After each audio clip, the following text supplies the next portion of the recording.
Yeah, I want to know what's up with that. You know, what's really going on? The gruesome twosome. Let me see here. Hello, welcome in. Come in. Yeah. Let me see what we have. Whoa.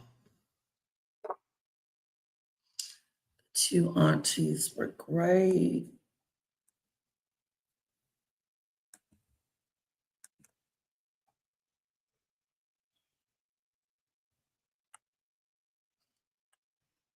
Okay.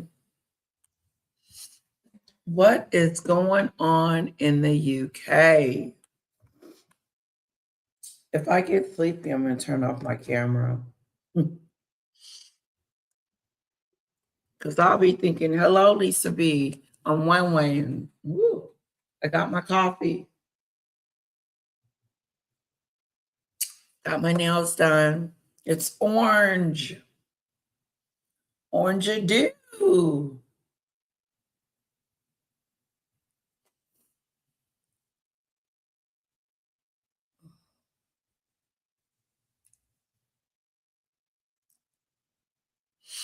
Hello, Demon Dictator.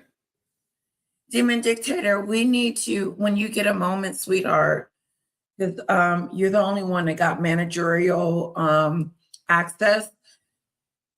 Can you remove Daisy Lee's wrench when you get a moment? I was not able to. I probably could have if I can find her. Good morning, Lisa B. Good morning, Demon Dictator. I need to read the title because this one was from yesterday's live that I was going to do, but I was so tired, I decided not to go live. But I did go live last night for something. Meghan and Harry moved back to the UK with kids. Meghan's interview. We're going to do both. Lisa B's in the house. Lisa B was just about to remind me of it. I am going to play one of my favorite songs.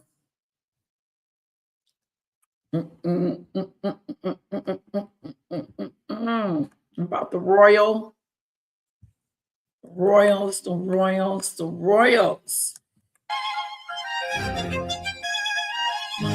Yeah.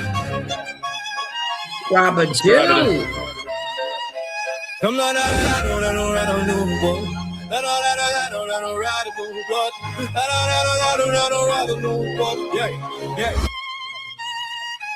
come on, lady, Louisiana, do. Well, that channel got a royalty news. She classy, never nasty, as she keeps it refined. Covering the tea and the royalty combined. She listen to the story, every side, every view. No, I'm coming to conclusions, that's what lady do. Not a fan of Meghan Markle, that's the royalty people. Go on and recognize, subscribe, do. Lady shots step into the room. Crown on her head and the tea goes boom. Got a kettle on, got her receipts on. Been the tools in the chat like what happened on this. She don't need drama, she don't need a fight. She hear both sides and get the story right. Classy in the daytime, classy at night. Even when the comment section started looking like a fight. She said, hold it all and let's hear them all. Before somebody's reputation takes a fall. Royalty served with a biscuit or two. Lady Lottie, she got no fan do crew. Lady Lottie, got no fan do. All I got a channel, got a royalty new. She classy, never nasty, yeah, she keep it refined. Covering the tea and the royalty combined. She listen to the story, every side, every view. No jumping to conclusions, that's what lady do. Not a fan of Meghan Markle, that's the royal decree. God's every king, now subscribe to me. Subscribe to you. Tea all over the screen. Lady got opinions, but she keeps them pristine. Somebody said, lady, you gotta pick a side. She said, darling, I'm listening, let's take that ride. One side said this, other side said that. Hey, lady takes notes while she adjusts her hair. And all fan to do laughing, girl, you better go. She says, I get the facts before I steal the show. Yeah, royal family drama, yeah, bring it on through. but don't spill the tea on the royal shoe. She'll cover the palace, the crown, and the crown's tea, and probably explain it while sipping green. Come join the shut up and on got a royalty news. She classy, never nasty, how she keeps it real fine. King of Norway. Every side, every view, no jumping. Oh, the king.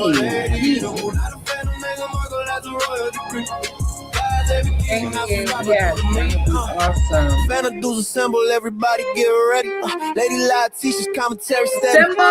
She got the tea kettle doing overtime. Somebody pass the biscuits, it's commentary time. No need for a sword, no need for a crown. She'll politely turn the royal gossip upside down. If the palace gets messy, she'll be right on the case. With a cup in her hand and a smile on her face. She says, darling, let's not get carried away. We'll hear everybody before we call it a day. Classy, never nasty, that's the model she knew. Lady Letitia and the Xanadu crew. Come on, Lady Letitia and the Xanadu look. Pull up that channel, got the royalty news. Classy, never nasty, yeah, she keeps it fine. Covering the tea and the royalty combined. She'll listen to the story, every side, every view. No jumping to conclusion, that's what royal lady do. Not a fan of Meghan Markle, that's the royal decree. God say the king, now subscribe or do to me. Subscribe or do. Don't be shy, step through. Xanadu squad, what it do, what it do. Grab your little teacup, put your pinky up. Our royalty so high, it's about to touch the sky. Lady says, be classy, everybody says too. Somebody spill the tea, somebody blame the crew. Kettle started rattling, the biscuits flew. And Lady Letitia said, I didn't do it, didn't you? Come join Lady Letitia, no fan of the zoo. Pull out that channel, got the royalty news. She classy, never nasty, yeah, she keeps it real fine. Covering the tea and the royalty combined. She'll listen to the story, every side, every view. No jumping to conclusions, that's what lady you. Not a fan of Meghan Markle, that's the royal decree. God save the king, now subscribe or do the mid. Subscribe or do. One more time for the road. Wake up. Lady Letitia and the Xanadu crew. What? One more.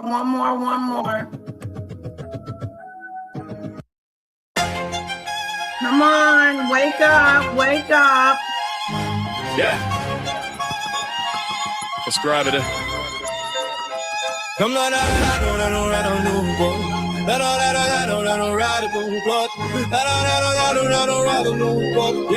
yeah. What's up, Gene? Come to Lady Letitia and the Xanadu. Pull out that channel, got the royalty news. She classy, never nasty, yeah, she keeps it real fine.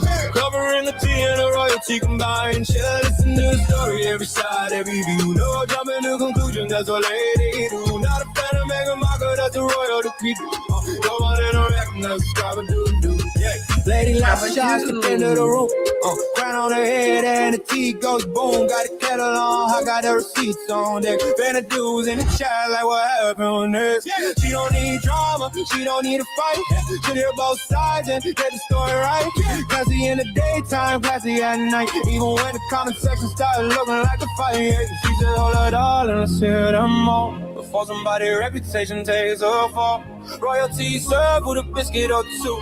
Lady Letitia got no Xanadu crew. Lady Letitia no Xanadu. All of that channel got the royalty news. She classy, never nasty, yeah, she keep it fine.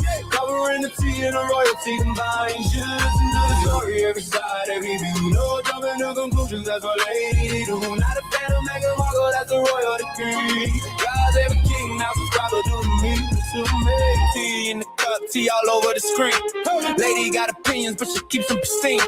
Somebody said, lady, you gotta pick a side. She said, darling, I'm listening, let's take that ride. One side said this, other side said that. Lady takes notes while she adjusts her hair. And all fan to do laughing, girl, you better go. She says, I'll get the facts before I steal the show. Yeah, royal family drama, yeah, bring it on through. But don't spill the tea on the royal shoe. She'll cover the palace, the crown, and the crown's tea. And probably explain it while sipping green. Come join Lady Letitia, shut up and don't lose. Got that channel, got a royalty news. She classy, never nasty, yeah, she keeps it real fine. Covering the tea and the royalty combined. She'll listen to the story, every side, every view. No jumping to conclusions, that's what lady do. Not a fan of Meghan Markle, that's a royal decree. God's every king, now subscribe or do to me. Fanta dudes assemble, everybody get ready. Lady Letitia's commentary steady. She got the tea kettle doing overtime. Somebody pass the biscuits, it's commentary time. No need for a sword, no need for a crime. She'll politely turn the royal gossip upside down. If the palace gets messy, she'll be right on the case. With a cup in her hand and a smile on her face. She says, darling, let's not get carried away. We'll hear everybody before we call it a day.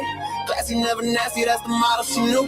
Lady Letitia and a Fanta Dude crew. Comes on Lady Letitia and a Fanta Dude look. Pull out that channel, got the royalty news. She classy, never nasty, yeah, she keeps it refined. Covering the tea and the royalty combined. She'll listen to the story, every side, every view. No jumping to conclusion, that's a royal lady do. Not a fan of Meghan Markle, that's the royal decree. God say the king, not subscribe, do to me. Subscribe, do. Don't be shy, step through. Fanta Dude squad, what it do, what it do. Grab your little teacup, put your pinky up. High royalty so high, it's about to touch the sky. Lady says, be classy, everybody says too. Somebody spill the tea, somebody blame the crew. Kettle started rattling, the biscuits flew. And Lady Lottie, she said I didn't do it, did you? Come to Lady Letitia, no Fanta Dudes. Pull out that channel, got the royalty news. She classy, never nasty, yeah, she keeps it real fine. Covering the tea and the royalty combined. She'll listen to the story, every side, every view. No jumping to conclusions, that's what lady you. Not a fan of Meghan Markle, that's a royal decree. God save the king, now subscribe or do the mid. Subscribe and do. Subscribe and do. Lady Letitia and the Fanta Dude crew. Wow, you guys, I'm very shocked. Stephen A. Smith got a little bit of goddamn sense. Let's go ahead and get.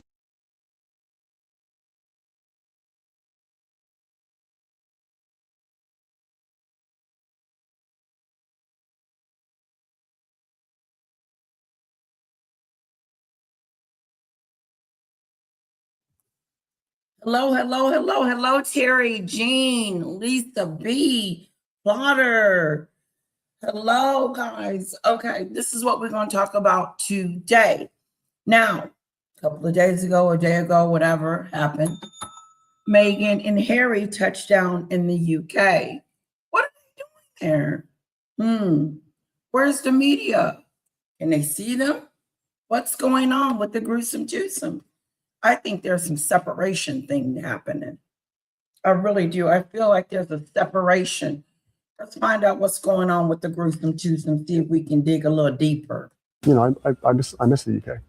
It's official. Prince Harry. He misses the UK. I know that wasn't you on the BBC when you was blaming your father that something was going to happen to your wife and it was going to be all his fault.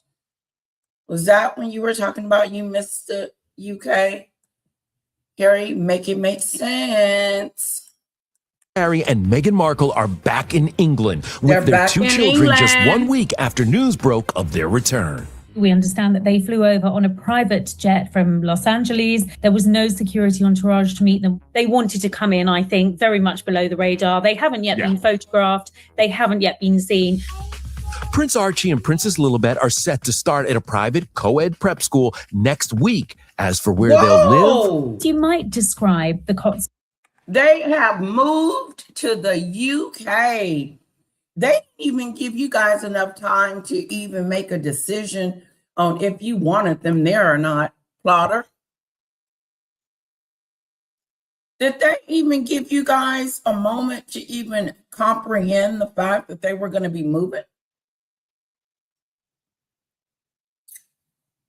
Lilibet and Archie is planning to start school in the UK next week. Are we not shocked, dude? Come on now. I'm shocked, dude. I am shocked. I never in a million years saw Meghan moving back to the UK. Something's up. Something's rotten in Denmark. Okay, something ain't right. They're either divorcing, separating, trial separation, but what's up? A boarding school? Excuse me, hello. Did she just say boarding school? What the hell? Let me rewind that.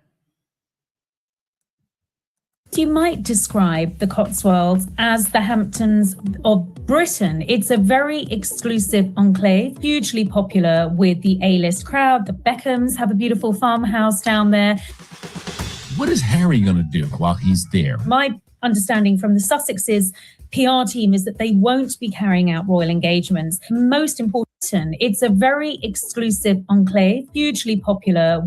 Archie and Princess Lilibet are set to start at a private co-ed prep school next week. As for where they'll live, You might describe the Cotswolds as the Hamptons of Britain. It's a very exclusive.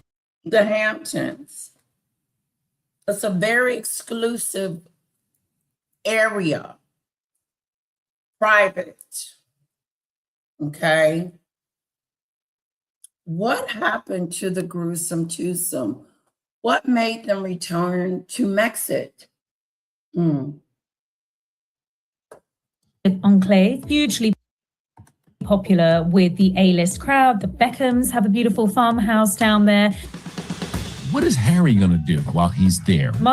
Harry is going to look at the walls and try to wish he was back in the royal fold or something like that. He has no job. He has no purpose. What is he going to do? Charitable work? I mean, like, seriously, what is Harry's new purpose? He kicked himself out of the royal fold, and now he doesn't have a job. Now he's just, he's a free person.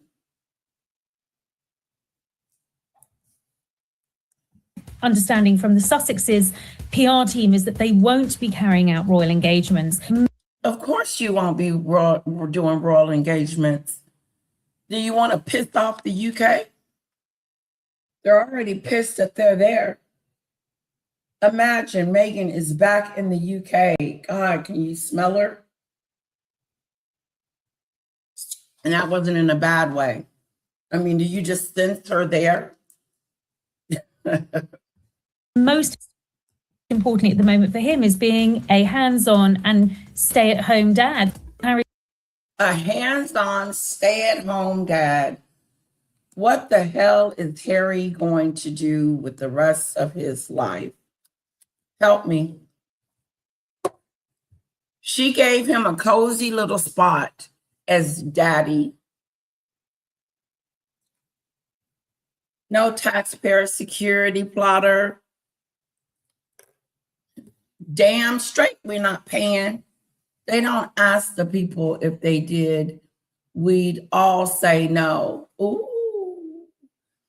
What is Harry going to do?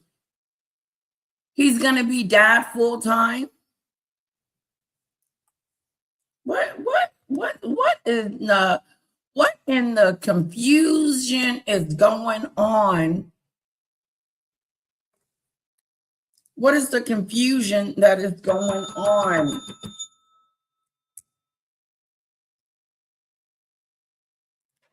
So is Harry moving back to the UK to retire?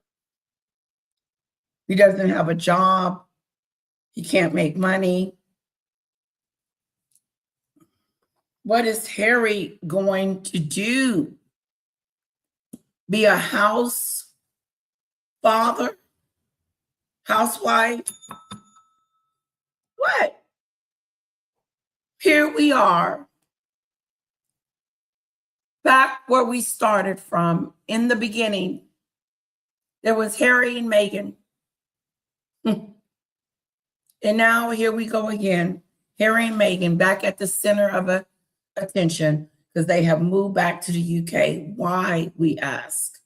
No one knows yet. Speculation is out there. I think it's the separation as well. Number two, Harry doesn't have a steady flow of income coming in because he's a stay-at-home dad. So who's the breadwinner? Meghan? Meghan's the breadwinner?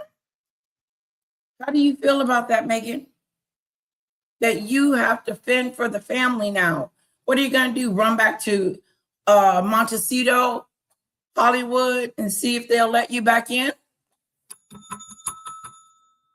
Let me ask her. Hey, Meghan, are you going to run back to the United States and see if you can get you a gig or a movie set up and then leave the kids over there in with Harry in the UK going to prep school? Boarded, which means he goes an extra and stays late after school day ends. Wait a minute, Jean. Hold up. Wait a minute. Is this like a boarding school? No, she's not taking him out of the whole United States of America and then going to plop her kids into a whole new environment without allowing them to adjust first.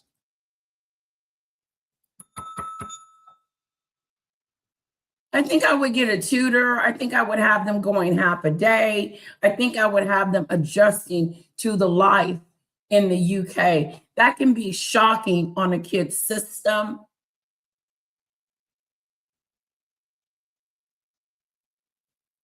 If it is a boarding school, oh no, wait a minute, hold up.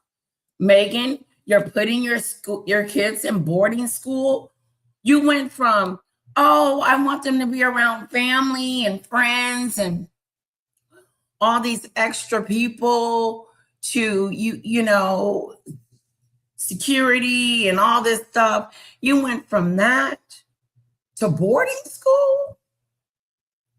I like to pick them up every day, and you know, Archie and Lilibet, just I get them ready in the morning, and then I drop them off, and I pick them up in the afternoon. Why are you getting rid of your kids? And how is that so easily to do when they're in a whole new environment that they know nothing about? Why? Is mom and dad splitting up? Is there a problem in the marriage? Is there a problem with the gruesome twosome? What's the rush? Why did they have to leave so quickly out of the United States?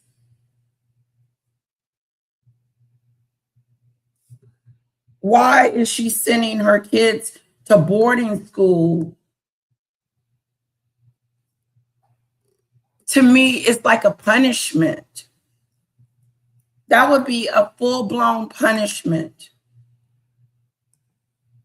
Harry's going to be at home doing the school run, looking after the children. It'll be Meghan embarking on a transatlantic career and spending quite a bit of time, I understand, over in LA. My wife and I would. They're splitting up. They're separating. Meghan is leaving her kids with Harry in the UK, and she's going to go back to the United States and try to make something of herself. What do you guys think? It looks like she's dropping off baggage, which is her husband.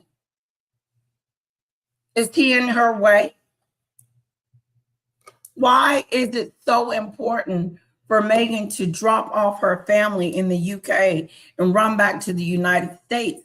Is this the separation? Is this divorce? Is this the beginning of how it would be if they got a divorce? Let's make this make sense. Let's talk this out, guys. Help me out. Why do you think they will go back to being working royals? As long as the United Kingdom has something to say about it, heck no. I don't think the UK people is going to want to see Meghan and Harry be working royals. So I doubt that very seriously. What I see is Meghan dropping off her kids and her husband and going back to the United States to try to to do what? To live? There is no way in hell that me and Eric would do a split-a-do. It's just not possible. It's just not possible for for me and Eric to split up like that and live separate lives. Put Kara in a boarding school. I'm going to go back to the UK, and I'm going United States, and I'm going to fulfill my dreams and my goals and my aspirations. I'm not going to stay with the family and make sure they're okay and everything is good and Archie and Lily. I'm going to leave my kids in the United Kingdom and leave. Check this out. She made a hasty decision to move back to the United Kingdom, put her kids in prep school. And when is she exiting the stage?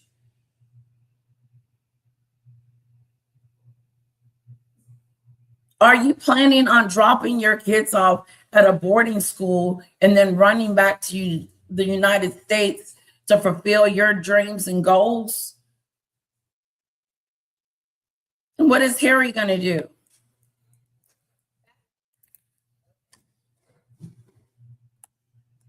This is the beginning of the end. We're moving on. We're focused on the No, y'all moving back. what's coming next. You're not moving on. What is next? You guys honestly look like two people running in the middle of the night from something. The marriage ain't marriaging. Things ain't happy in Montecito land, in UK land.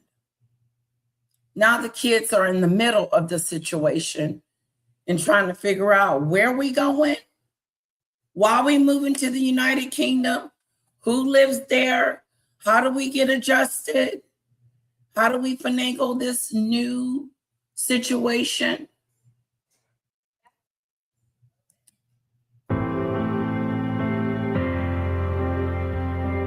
We learned this week Prince Harry, his wife Meghan, and their 2 young children will move back to the UK 6 years after fleeing the monarchy for California. No notification. Even King Charles reportedly was surprised by the news. Snowdrop, this is what you do. Unsubscribe and resubscribe and put on your notification again. Sometimes I have to do that because I wasn't getting Auntie Mickey's notifications.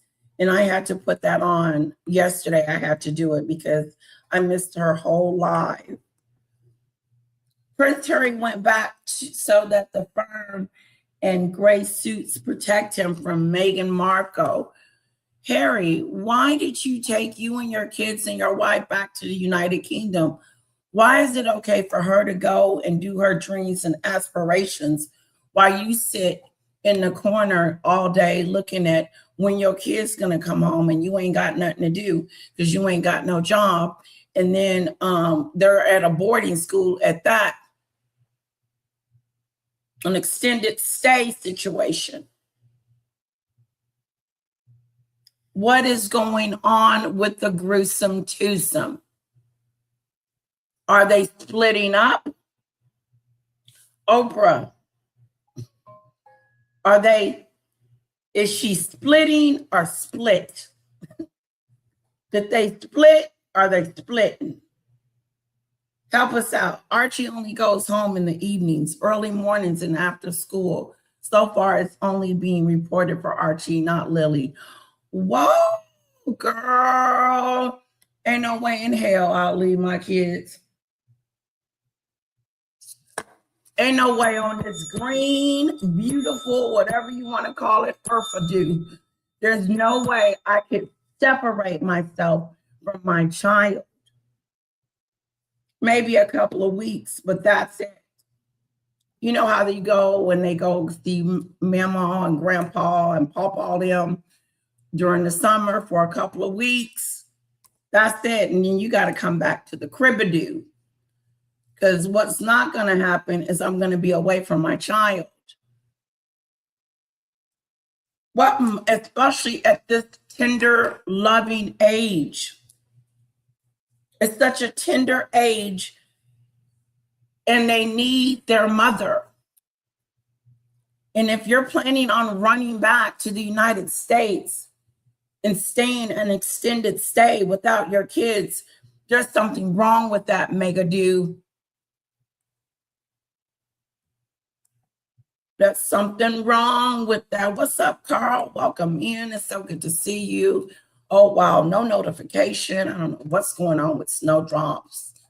Letitia, are you going to order some of Meghan's spiced apple butter? I'm not ordering nothing else from that woman. She's not getting no more of my money because everything she produces is disgusting. And that's not because I don't care for her. It's the truth. If our products was that famous and that loved and that liked and that great, wouldn't she be selling out of everything right now? She's not. Nobody want no apple butter. I don't want hers. And like someone said, if that was your signature dish, why you didn't make the apple butter first? No, you went with raspberry jams. Is that what you running back to? Your raspberry jam, your Instagram? Your what? Because you're not famous here in the United States. Hollywood has kicked you smooth out. They want nothing to do with you. So what is the purpose of you coming back to the United States? Why? Why, Plotter? Why do you think she's still hanging on to the American dream? The American dream left a long time ago. You were 40-something still chasing the American dream. You got married to a prince so you can chase the American dream.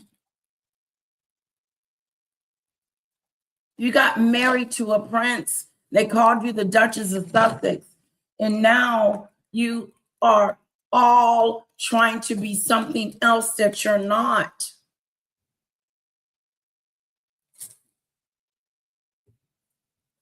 She's going to run back to the United States and do what? Make money for them and then send Harry the money? Yeah, right. Meghan is not taking care of no man. A day boarder. So Snowdrop, I heard that it's like an extended stay. He's there a little extra longer than norm. What I'm trying to figure out is why in the heck are they putting these kids, shoving them into an environment that would probably scare the hell out of them? A whole new country, a whole new way of living, a whole new set of rules, a whole new set of everything. Do you really think that these kids are prepared for England and the school and everything? The problem with that is that they were raised in the United States.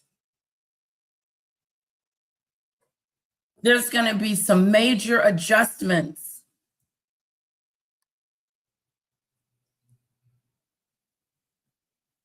Wow, Snowdrop said, poor lad.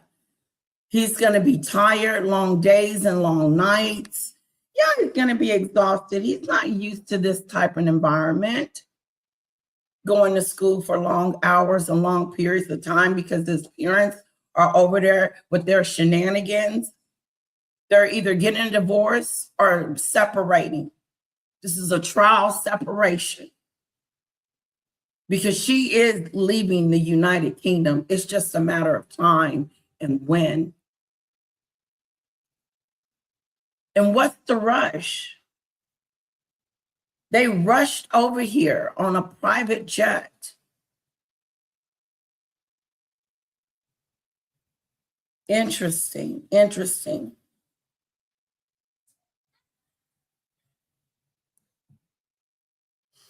Hello, Mary. Welcome in. How many spiced apple butters does Meghan have to sell to put her kids into boarding school?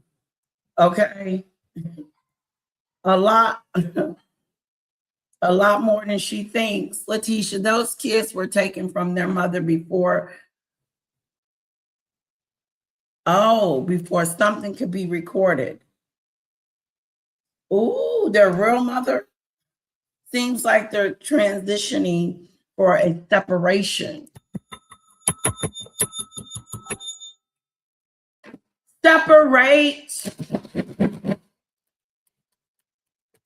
Separation. They're separating and they don't want anybody to know. They're keeping it a secret. Whose idea was it to separate? Was it Harry's idea or was it Meghan's idea? What's with the separation? Because if, in fact, you're leaving UK, Meghan, to go back to the United States and leave your kids, that doesn't look like a very good mother. It's almost like you're just I'm gonna put my kids away and I'm gonna go back to the United States and continue to try to fulfill my needs and wants. Maybe if I drop them off because they're in the way, I need to focus. What mother leaves their kid? Martha Stewart has a Netflix cooking lifestyle show out this week. Show her how it's done, Martha Stewart, because if she doesn't hang in to America, she divorces Harry where she's going to go. That's true. That's why the separation. Because she needs to hang on as long as she possibly can to the Duchess of Sussex, to being married to a prince. Do you guys think Harry woke the hell up? No, these are Meghan making these decisions. Harry doesn't want to break up. He wants to stay married. But Harry, why are you allowing your wife to drop you and the kids off while she go back and do what she wants to do in America? Meanwhile, the American Hollywood are chasing the royals. Exactly. It will be an alien to them. It is. They're going to feel like they're on another planet. Like, what the hell? You can't tell me that they may not even be bullied or something like that because of where they come from, they're prince and princess. So you're just going to stick them in the middle of a boarding school, prep school, an extended long stay from home, instead of gradually adjusting them to that new lifestyle. And then how long are you going to be in the UK to allow your kids to adjust? Are you running back? Are you abandoning your kids? If you leave the United Kingdom in the next 2 weeks, I will think of that you have abandoned your kids. That's what the elite do. All rich kids go to day boarding school. That's a bunch of BS. Demon dictator. Meghan is dropping off her kids. She's abandoning them. Where are you going, Meghan? You got 2 small kids that's in first grade and kindergarten and trying to develop themselves, and they need their mother there when they get home from school. Where are you going? What is the plan? Are you fleeing?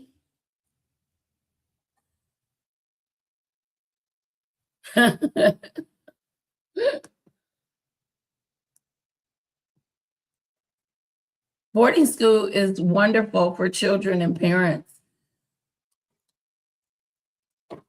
I wouldn't want it any other way, but that's if your kids are adjusted to that.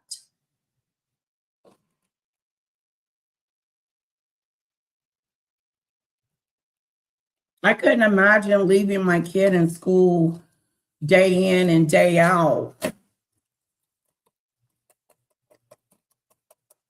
I just think that would just be overwhelming to them.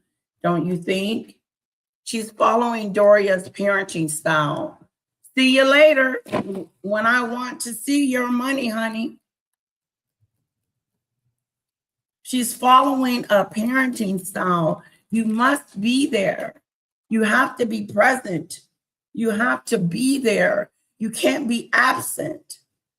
You can't say, I'm going to the United States to cover some affairs. What affairs?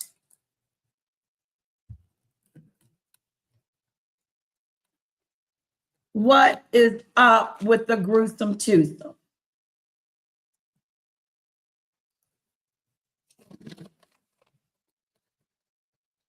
Two epidural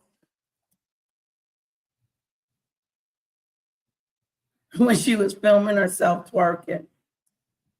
Remember, it's so important that she picks up the kids and drops them off.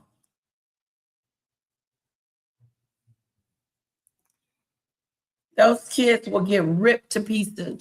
Yeah. Yeah. I would be really cautious. I would be really like, oh my God, how is Lily going to adjust? How is Archie going to adjust? I'm sure they will, but why would I leave them? Put a 1 in the chat if you believe Meghan is going to stay there this whole year to watch her kids and make sure they're okay. Or is she going to be returning to the United States? How is she going to look? You're going to look really weird coming back to the United States without your husband and your child, your kids. I think it's going to look really weird. Imagine me and Eric going to the United Kingdom. What's up, Lisa? And then we dropping off Kara at a boarding school and I'm hitting the road. What the hell? Lady Letitia, and you leaving Eric over there. I'm going back home to the United States. I'm going back to Texas. Good luck. Work it out the best way you possibly can.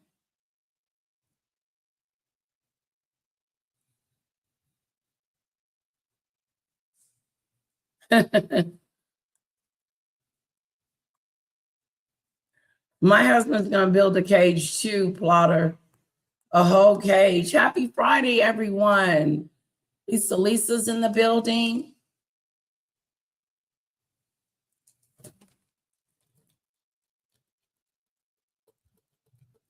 No, she is not Mother of the Year.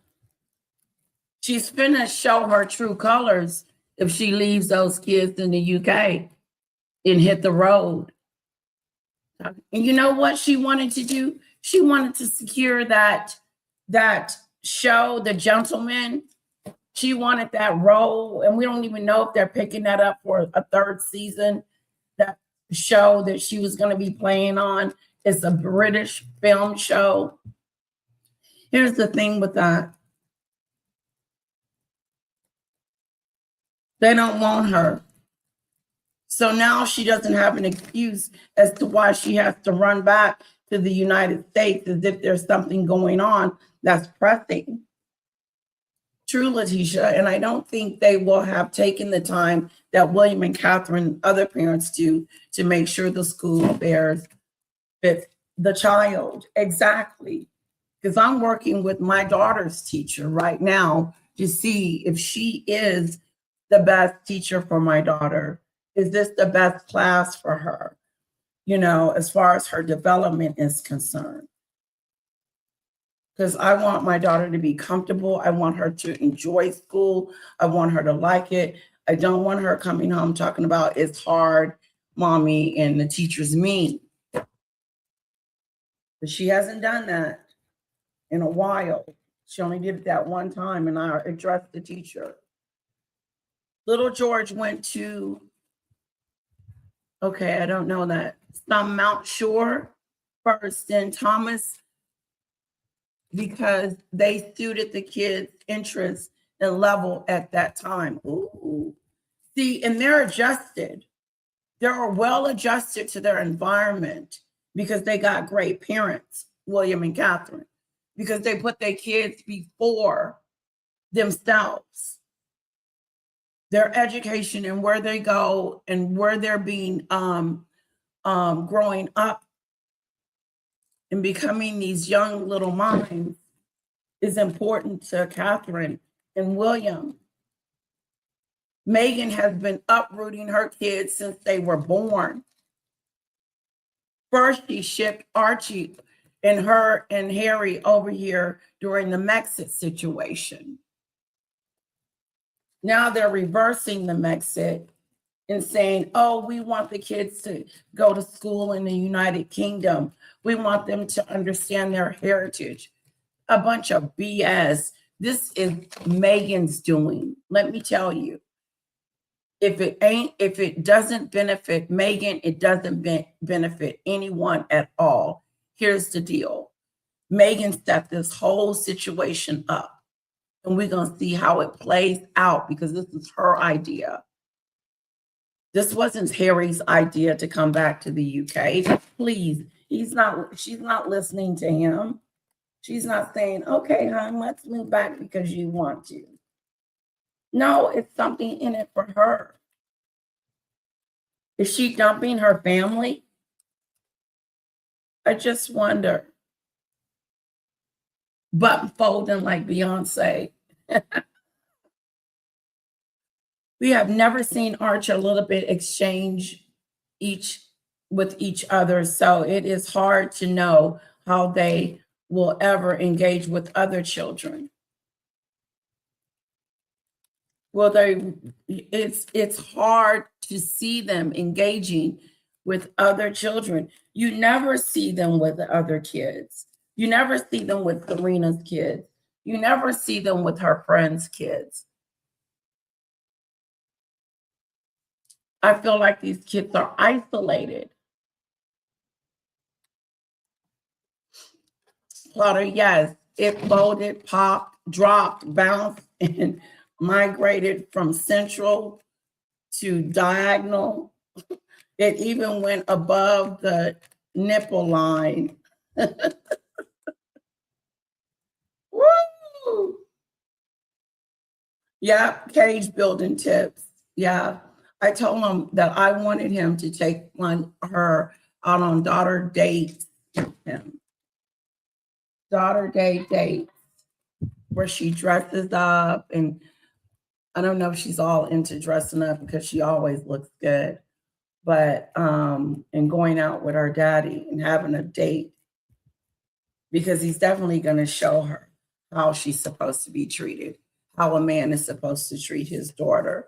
That is extremely important to me, that we instill that in her, that she don't go around getting a jerk for a friend or a jerk for someone that she wants to be with. No, it's important that we help her develop that as well. We'll have mommy and daddy in the cage, right? Plotter, she'll have mommy and daddy in the cage. Hold on, guys. News of the move that has reignited curiosity about the awkward dynamics inside the royal family. So why are Harry and Meghan leaving the U.S.? And how do the British royals really feel about their return? NBC News foreign correspondent Raf Sanchez has our Sunday focus. The news this week made headlines around the world. A royal homecoming. Harry and Meghan move back to Britain. A bombshell not even royal insiders saw coming. After all, this was Prince Harry just last year. I can't see a world in which I would be bringing my wife and children back to the UK at this point.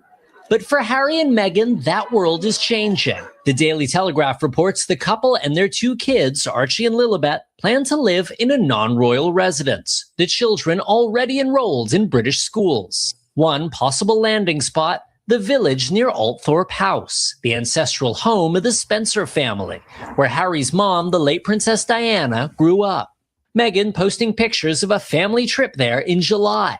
The couple left Britain in 2020, alleging hostility and racist attitudes by the press and the royal establishment, and expressing worries for their safety. They settled in California, where Harry launched grenades at his family from afar. Everything from his tell-all book Spare to that infamous Oprah interview. I've got to do something for my own mental health, for my wife's, and for Archie's as well, because I could see where this was headed. Hi, everybody. Some separating. Are they getting a divorce? Is that what this is, Earl?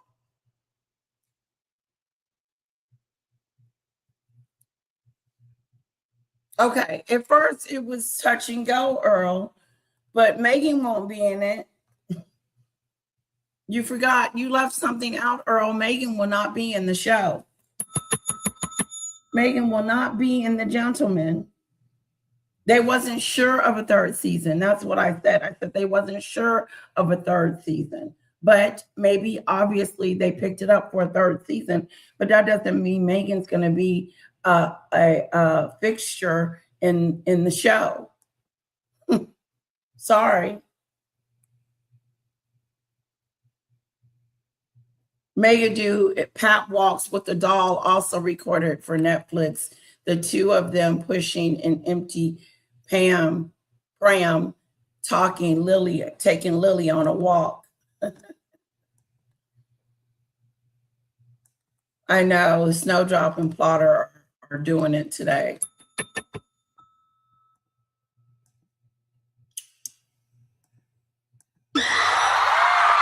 Despite pleas for their privacy, Harry and Meghan seem to court publicity in the US with a Netflix documentary. Very awkward at first, like, oh God, do we kiss? And I just remember he handed me a chicken sandwich.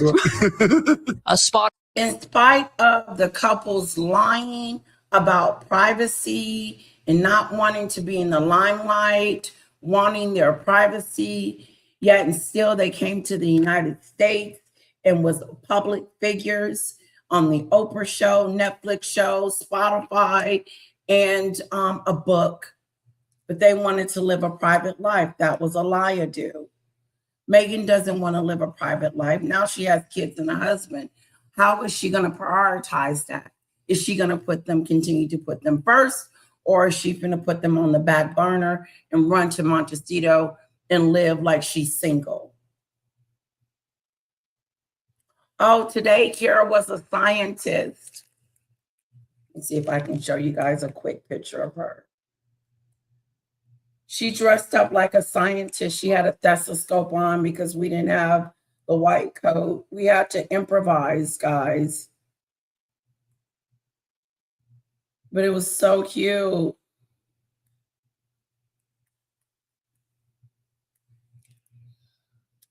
Just a quick glance.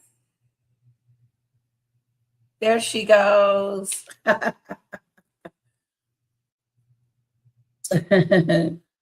Just a quick look, because you got cuckoo for Cocoa Puffs out there. Harry better not do that for Lily, given he likes to pop little white pills in young girls' mouths. Ooh, careful. What they gonna do with their chickens? Meghan's gonna come back and raise the chickens?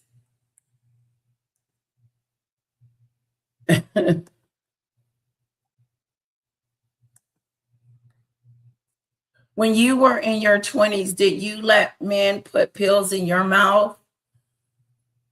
Well, what are you talking about, Earl?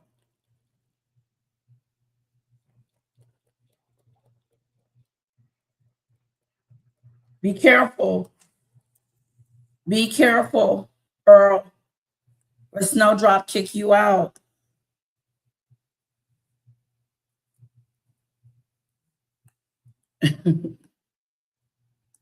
Vanna Dews. Snowy, then you go to the damn tea party. Lisa B, she always wants to be the center of attention. She doesn't want privacy. No, she's going back to the United States.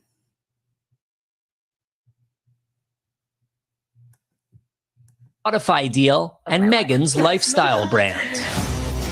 Meghan's lifestyle brand, Meghan's as ever, Meghan's jar of jam, Meghan's entrepreneurship, Meghan's philanthropy, Meghan's awards, Meghan. Everything's been about freaking Meghan since she's been in the United States. Am I right? Haven't she been trying to brand her over and over and over and over again? And each time she tries to brand herself, she fails at it miserably. Every year she's ever and Scam Jam.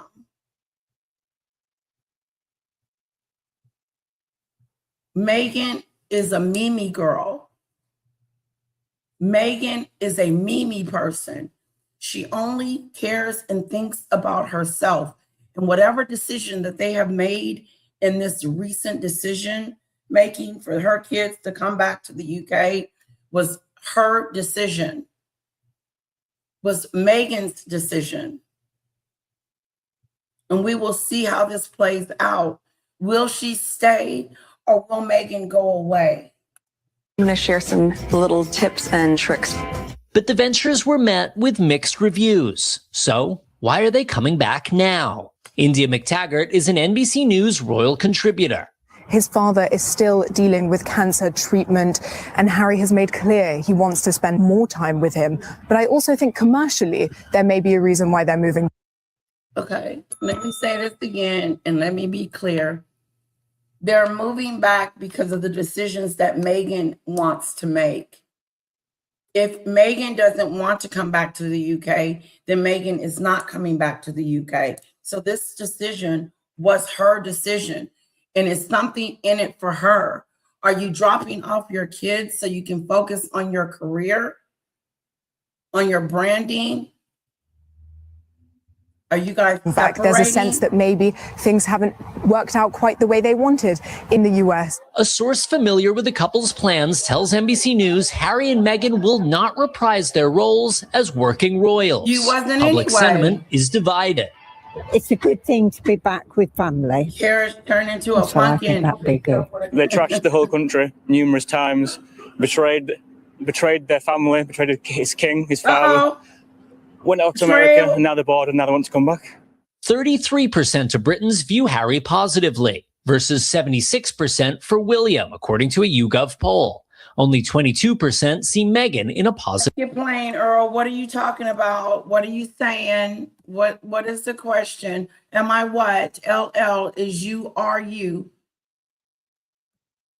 Are you getting paid to hate on someone you never met? We don't have to meet someone to know about how we feel about that person, especially when we get to know that person on the level that we have gotten to know Meghan. We know that she's selfish and self-centered and all about herself, and that this move was based on a decision that she made. And I'm almost certain that she's going to return back to the United States and tell her kids and husband she'll be back soon. Let's see how long she stays away. Harry's never made a decision, Plotter. The last time he made a decision was before Meghan.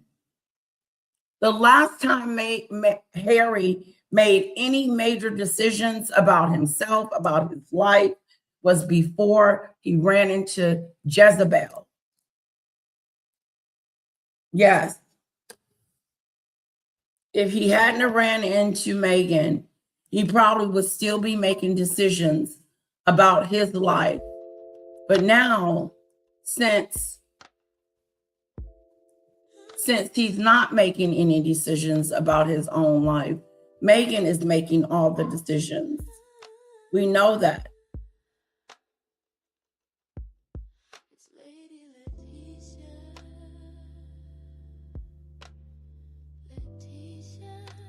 Oh, yes.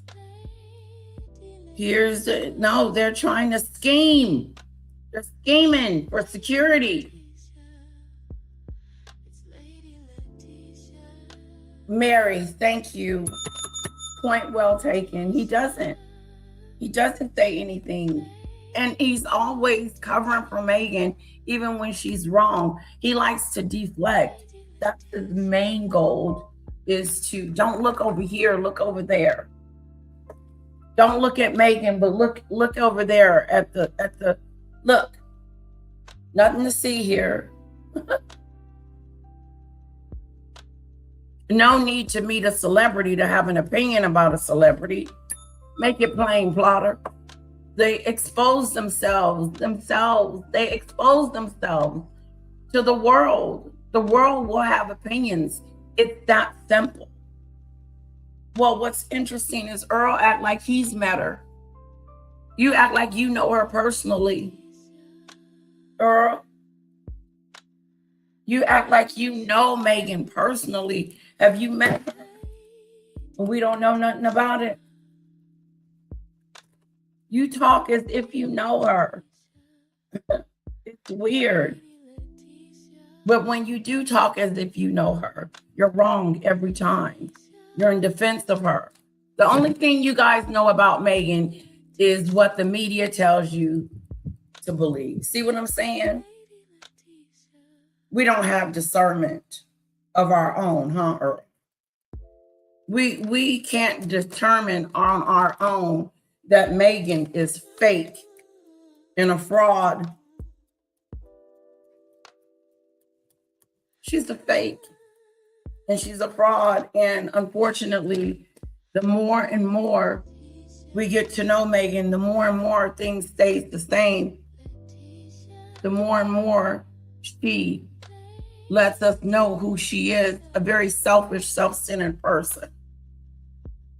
Watch how she dropped these kids off in the UK and hit the road, Jack. And don't you come back no more, no more. Hit the road, Jack. And don't you come back no more. At a boarding school. How proud of you of Meghan dropping off her kids at a boarding school, Earl. She's finna hit the road. She's finna go back to the United States. She's just dropping off her kids. Okay, no drop.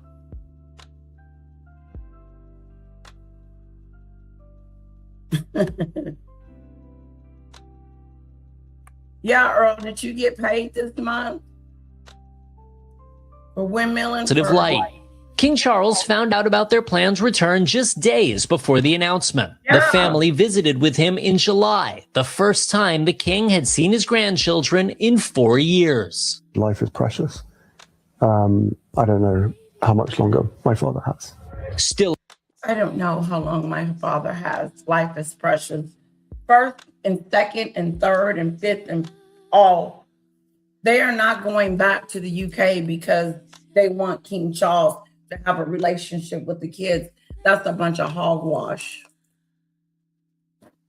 If Meghan wanted them to have a relationship with the king and their cousins and stuff, she wouldn't have left. If she wanted them to be a part of a big family or something bigger than her, she would have never left. But now that she's back, what's your MO? What is your plan? Unclear who will pay for the family's security, which was scaled back when they left. He's been very vocal about the fact that he hasn't come back with his wife and children because of fears for their safety. Now, we understand that there will... Their safety. Why are you back now? Why they back now? I thought it was a safety issue. I thought UK was this dangerous place. Be changes on that front.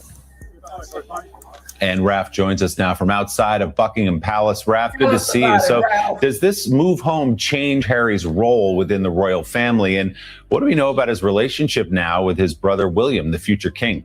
Just jacked up. So, Willie, Buckingham Palace has been very clear. Harry is still a member of the royal family, but he is no longer a working royal. He doesn't represent the monarchy as an institution. He doesn't represent the monarchy. He's not a working royal. He's not an asset. He's an outcast. Harry has to sit on the sidelines and watch. Just because he's back in the UK doesn't give him a job. He's still unemployed. What are they going to do about money, Earl? Is Meghan going to run back to the United States and make money and send money to Harry and the kiddos? Is that what's going on? I thought your girl said she would never step foot back up into the UK. What's the sudden change, Earl? Are they getting a divorce? Are they separating? What's up with the marriage? I thought they were going off to Hollywood to be better and live a separate life from the UK. Why are they running back? What's the run back for? No, they're going to a prep school that's an extended stay. But don't you think it's weird that she's putting them in a prep school, a school at all, without just taking it slow so they can adjust? She's just throwing them in there. Hey, let's go. We're leaving. We're going back to the UK. At least you guys are.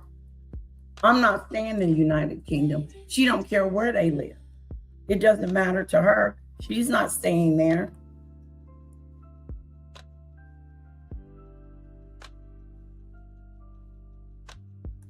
They are getting paid. The Sussex Squad does get paid. It's been an official documentation. Meghan and Harry pays these people to be mean.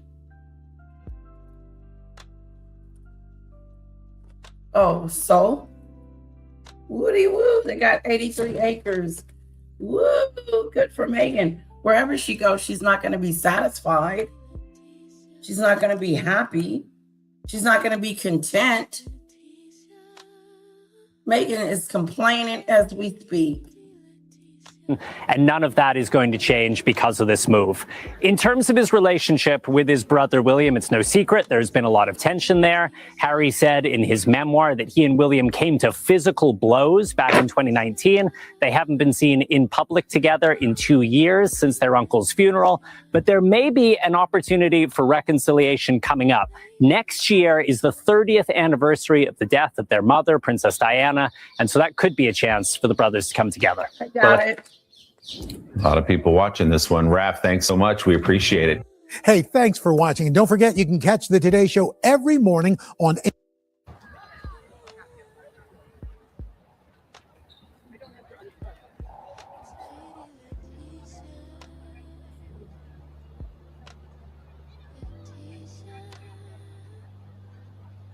I think that he abandoned the country and its people once, and from that position it's very hard for him to come back and to be accepted by a lot of people.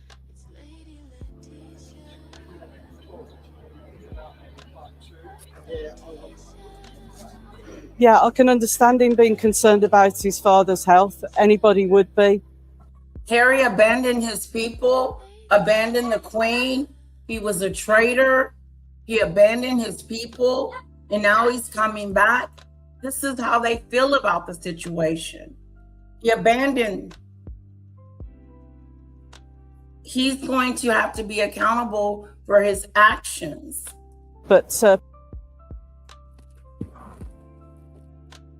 perhaps if he made private visits and made it not such a public spectacle for somebody who said he was going to leave because he wanted a quiet life and not to be bothered by the press. He seems to have sought that out very, very much since he's been gone, and it's been a constant issue.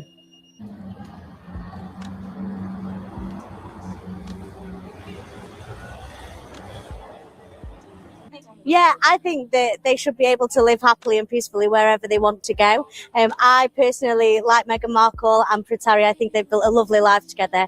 And sadly, I think that no matter where they live, they're going to get vilified. So they just ought to go wherever makes them happiest.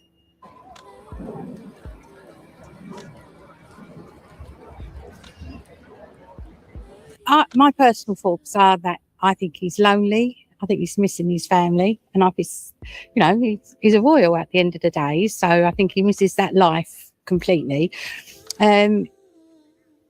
So what he wanted was to get away from and have a more of an independent life, and he can't have that. So I think he's missing that side of things, and I think there's more to Charles than what we all think. So I think there's probably he's coming back more for his dad as well.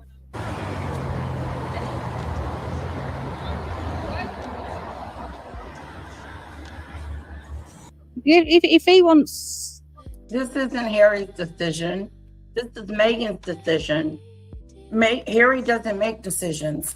Me and Plotter figured that out a long time ago. When is the last time that Harry even made a decision? He hasn't. He doesn't make decisions. Meghan makes the decisions. She made the decision to move to the United States. She's making the decisions to do the Oprah show, Netflix, write a book, Spotify. That was all her doing because she had the no's and who's and who's. So she set up those deals. She set all that up. All that was going on while she was trying to live a private life. To try and build his royal side back up again, I think he would be welcome. He would be welcome.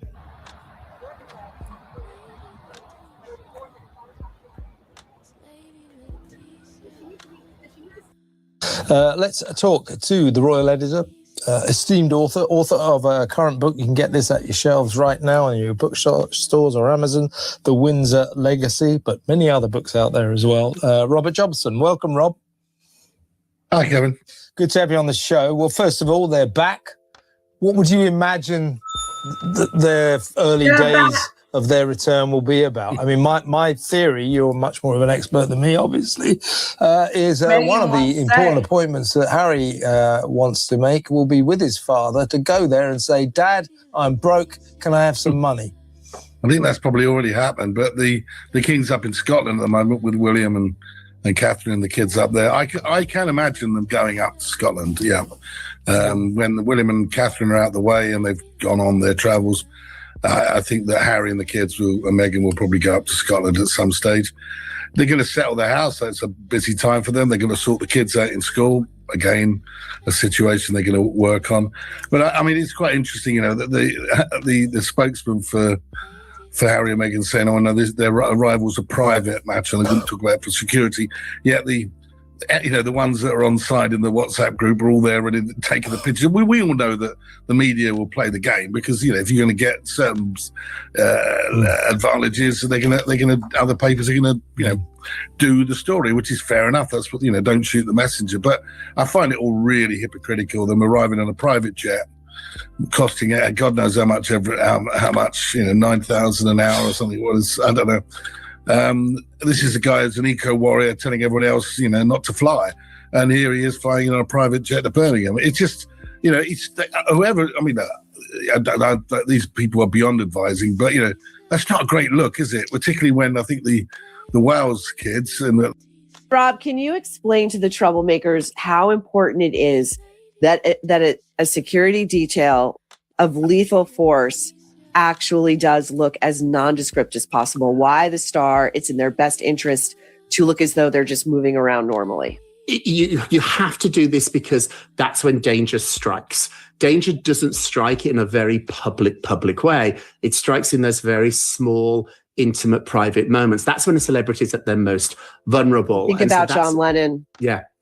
That's when security is at its best, and it's never 100%. And so, I'm cautious talking about people's security, but I think the big picture to take away is that the louder the security, the more insecure the Star. And it's not about their safety, their ego is insecure. Diddy used to have a ridiculous amount of security. It was like an army. It was 4 SUVs of just huge guys. They looked like guys that came from Aladdin's lamp. Like, they were huge. They were genius. Mm-hmm. They were like 7 foot and shoulders from here. the stars that Why mean do you need business all that? have really discreet security. And so this tells me this is all about Harry and Meghan's ego. And it also tells me too, which is, I think, a really, really major point here. For a couple who talk and bitch and moan about security as much as they do, they actually don't have the security that is sophisticated enough to deal with a problem. If they want to make security their issue, and it clearly is what Harry wants. What Harry wants in Britain is not what he has in Montecito. The security that William and Kate have, you wouldn't even know they were there. They're not these massive people screeching around in cars. That story in the New York Times is so delicious. I read it 4 times. They're clearly subscribing to the nerve. What happened? That the New York Times got it. They finally got it. But it tells me too, because the New York Times takes a long time before they'll take a punch. It tells me where Harry and Meghan are on the celebrity food chain. I think the New York Times would be softer to Kim Kardashian than they are now to Harry and Meghan. Harry and Meghan, their brand is so tarnished that there's no downside now to telling the truth. Their brand is so tarnished. You can't have a brand that's tarnished and think you're going to be successful at it. Your brand is failing. Your brand is not branding. No matter how as ever, Riviera Orchard, as ever, it's ever been, stupid stuff. Here's the dealio. It didn't work out in the United States. It really didn't. But what's interesting about it is that she's going to come and try to do it again. She's going to come and try to do it once again. Demon Dictator, when is your birthday? Her birthday's coming up.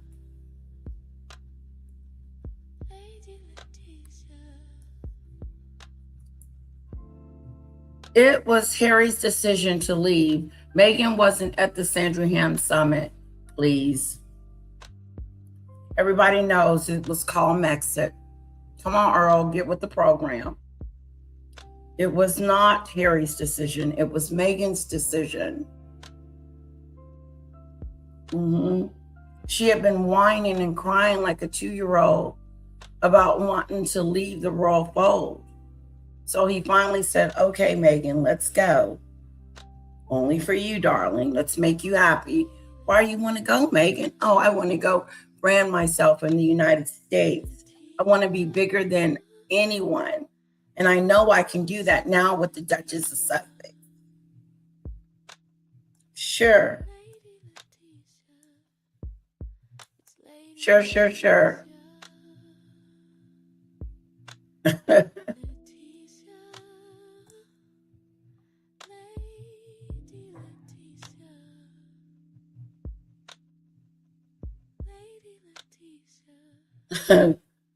I haven't read any of the authors revealing any secrets, Earl.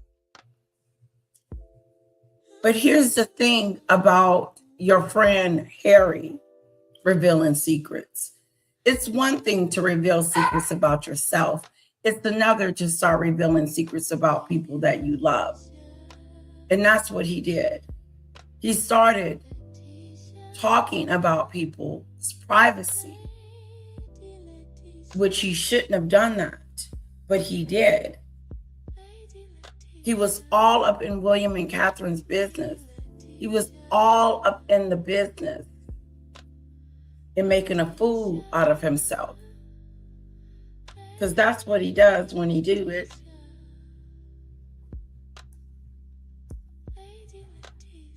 Harry has been, like Potter said, he's an embarrassment. He's embarrassed himself. Me too, Carl. He's been doing well so far. The 31st is Monday. Okay. Yeah.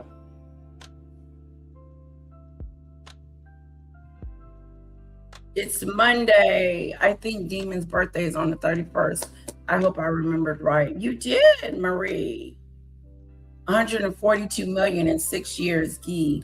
What failures. You know good and well they did not get no $142 million. You know that, Earl.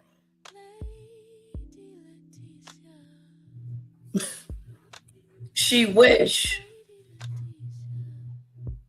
That don't even sound right. I realize, like Ron, the facts don't matter too. I don't know who you're referring to. Ron who?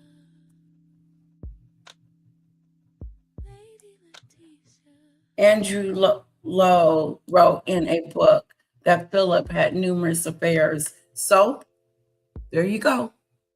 Talking about stuff we're not talking about. So, I don't care. I really don't care.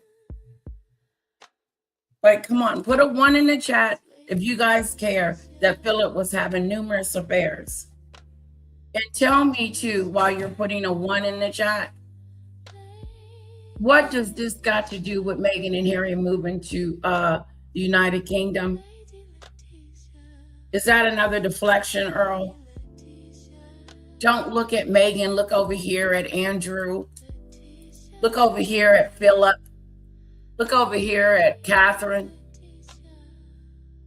Let's deflect. It's weird. It's the weirdest thing you can do to me is try to talk about something different than what the subject is. The subject is Meghan going to be going back to the United States without her kids. When is that headline going to show? Whoa, 100 million from Netflix, 20 million from Spotify, 22 million from Spare. Stop it. Stop the madness. You know good and well Netflix didn't give her no $100 million.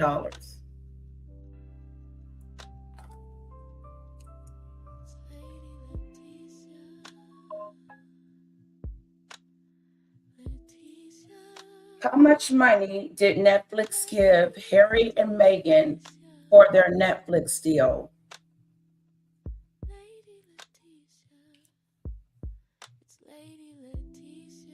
The figure you probably heard is 100 million, but there's an important distinction. When Prince Harry and Meghan signed their original 5-year Netflix agreement in 2020, Netflix never publicly disclosed the actual dollar amount. Reported at the time that the value was closed undisclosed. Later reported described the deal as worth up to 100 million.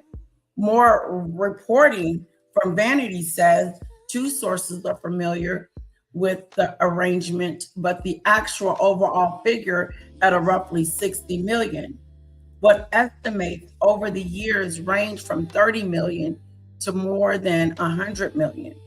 Also, 100 million would not mean Netflix simply handed Harry and Meghan $100 million check. An overall production deal includes money used to develop and produce shows, pay staff, and production expenses, and payments tied to the project being made. This is another deflection. One report explains that the couple may initially have received only a few $1,000,000 from development rather than the entire headline amount. So the safety way to test it is originally their Netflix deal widely reported as worth up to 100 million. Newly reporting puts it closer to about 60 million. Their personal take-home earnings from it has never been publicly confirmed. So there. They did not get no $100 million, let it go. It goes to my point, this. Oh, it does?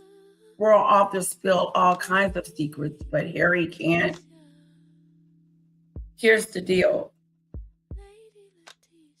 Harry's the one that looks like an idiot, Earl, when he spilled his brother's secrets. So are you saying it's okay for you to talk about your brother, Earl, or your sister, about their personal encounters or their personal life to a whole bunch of strangers, especially without their permission.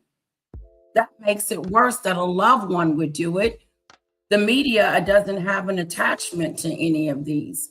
The journalists, people that write these books, doesn't have an attachment to Harry and the royals. They're just writing books. What is his excuse for? What is Harry excuse for spilling secrets about his family? That doesn't make him look good, Earl. It doesn't make it okay. It doesn't give him a pass to do it. It makes him look ugly, disrespectful, nasty, and a traitor. That's what Harry looks like, Earl. Like a big fat traitor. So it is a problem, him telling his personal business, his family's personal business. What if someone had started telling us about your personal business that you didn't want people to know? But instead you come out with this, that, and this. No, it don't make sense, Earl. That's not okay. Just because he can do it doesn't make the situation okay. Just because Harry did it and had the nerve to do it, don't make him look good in people's light. That was not one of his defining moments. Trust. I know, Potter, the nerve, 100 million. Sure. They wouldn't be running to the UK if they was making that kind of money. Piers Morgan has said in the past that they're made.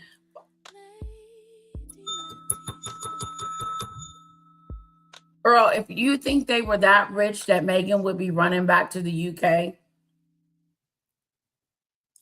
if you honestly think they are that rich that Meghan would be running back to the UK, why is she running back to the UK? That doesn't make sense, Earl. Sometimes I like having conversations with him because I'd like to point out his inconsistencies, his deflection, and how it doesn't make sense for Harry to talk about anybody's secrets other than his own. But it was okay in Earl's eyes, which kind of tells a story about who Earl is. He kind of is almost, to me, Meghan number 2.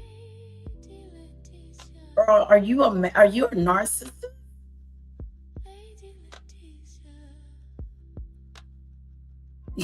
And Earl, how do you know? You act like you know Meghan and Harry personally. You act like you know them, like you met them in real life.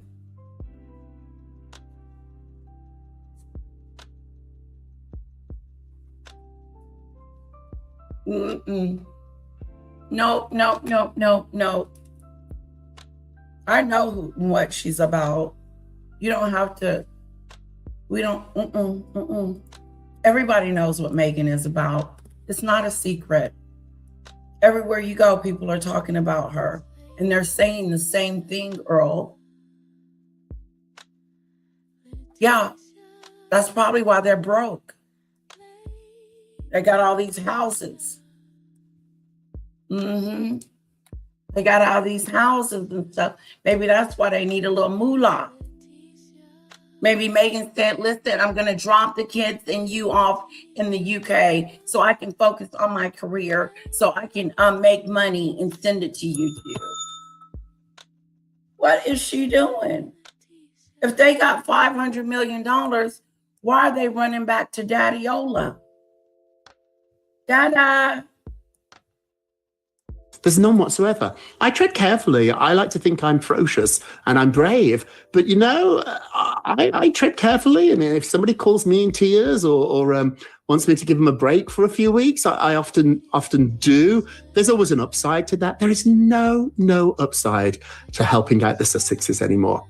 Jane, what do you think their new life is going to look like? Because I think they're going to have more media on them than they've ever had in their lives. I don't know, because, if they're in private situations, there's rules against that, right? So it's arguably tighter here than it is in the US. So is it really? I thought it's the other way around. No. What I mean, TMZ? They're literally in your face when you come out of a doctor's surgery.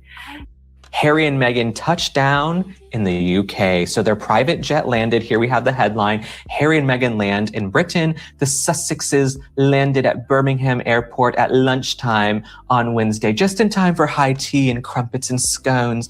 So anyway, they've landed. I don't know if this is Tyler Perry's jet. I don't know whose jet they're borrowing because they are professional freeloaders and couch surfers. Know whose to be jet honest, that is? they're literally professional freeloaders and couch surfers. Remember when they were living at Tyler Perry's house with all of his like Medea wigs and different characters? That house is probably haunted. You couldn't have paid me to live at Medea's house, but they were like professional royal couch surfers. So I would bet my bottom dollar they did not pay for this jet, but who knows? They've landed back in the UK. They're back on their worldwide privacy tour. Remember, they left the UK because they wanted privacy and more of a private life, and they didn't want to be hounded, and they wanted the kids to have normalcy. Well, that didn't last long because the second the money ran out, the second Netflix was done, the second Oprah was done, the second Martha Stewart was done. Who am I missing? Everybody's done with them. No one gives a rat's ass about them in Hollywood anymore. Now they're crawling back. They're done. Hollywood has spit them out, and now they're crawling back. Does it look like they're crawling back, Plotter? Snowdrop, guys, does it look like Meghan and Harry are crawling back? It sounds like they want something from the king, that's for sure. It sounds like they want something from the king, in my opinion. What do you want from King Charles? You left. You said you wouldn't want this life. Now all of a sudden you're back and enrolling the kids? Make that make sense. Where are you going? What you gonna do?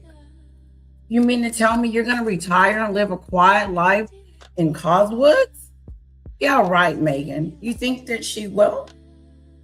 Do you think that we're going to do an interview on hers? I want to deep dive it because I want to hear a whole bunch of hogwash that she's talking. Crawling back like little mice and roaches when the lights come on, scurrying about. And you know things were getting bad when they were crashing the Kardashian party. Remember they went to that Kardashian party and then they made them take the pictures down, and even Kim Kardashian was like, I don't know her, I don't like her. When you are on Kim Kardashian's bad side in Hollywood, that's when you know you're really at the bottom of the barrel scraping. So anyway, we have another picture. This is another picture of the Children of the Corn taken from behind. Children of the Corn. Are they going to let the kids be photographed in the UK? Children of the Corn. I think that's their last card. I don't think they're going to go over there and not have the kids be photographed because they want to compete with George, Charlotte, and Louis. But anyway, the kids are set to start school soon. We have some notes. I guess I should read them here, right? So they flew in. Archie and Lilibet are set to begin school in England next week, if they exist. They brought their dogs, Mia and Pula, with them to England, but they're keeping their chickens in Montecito. Maybe chicken is code for Harry's mistress. We don't know. They might be returning to royal life. We don't know. They're going to continue independent business deals. I am sure they are. I'm sure they are because grifters are going to grift. Scammers are going to scam. You're not going to just, turn her into a new person because they land in the UK. Hello? And so you can see them here. We have lots of pictures of them, doing these philanthropic. That's because Meghan landed in the UK didn't change who she is. It didn't change who she is when she left. Oh, who honestly thinks she's changed and now she's a better person and she's ready to apologize to King Charles about calling them racist? Or is she the same manipulating person that we know and see? I say she's still the same manipulating person that we see. The manipulation is real. Yep. No, she's trying to manipulate us into thinking that she's this wonderful mom and gonna let King Charles see the kids now and try to be a family or something. This is so self-centered and centered around what's best for Meghan. Selfish, centered around Meghan. Oh, yeah, You know, if we do move the kids back, everybody will see that, yeah, King Charles gets to see the kids. That's one good reason. Another reason, too, is so that I can go back to the United Kingdom and get my scammer jam off the ground. And I don't have to worry about you and the kids, Harry. Yeah, that's a scam.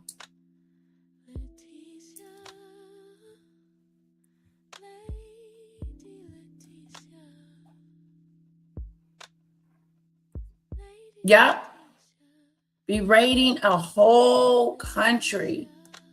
Now they coming back looking like idiots. Knock, knock. Who's there? Harry and Meghan. What? Embarrassing. They're embarrassing themselves. Efforts and handing out food and alms to the poor and Oliver Twist. They never do anything without a camera crew. They don't do anything altruistic without a camera crew, in my opinion. And so they're leaving the chickens in Montecito. I think they might rent that house out as an Airbnb. Maybe they can actually turn it into a museum, like a fun house or a house of horrors. And that's horrors, not whores. And the cow jumped over the moon. House of horrors. Money and fame horrors, a house of horrors. I think they will charge people money to go walk through their home and take pictures and see their, tomfoolery and buffoonery. Maybe you can see where Meghan and Harry made the jams and the jellies and the dog biscuits. You can go down to the basement where Meghan would keep Harry, working. No, Meghan pretends like she's a victim.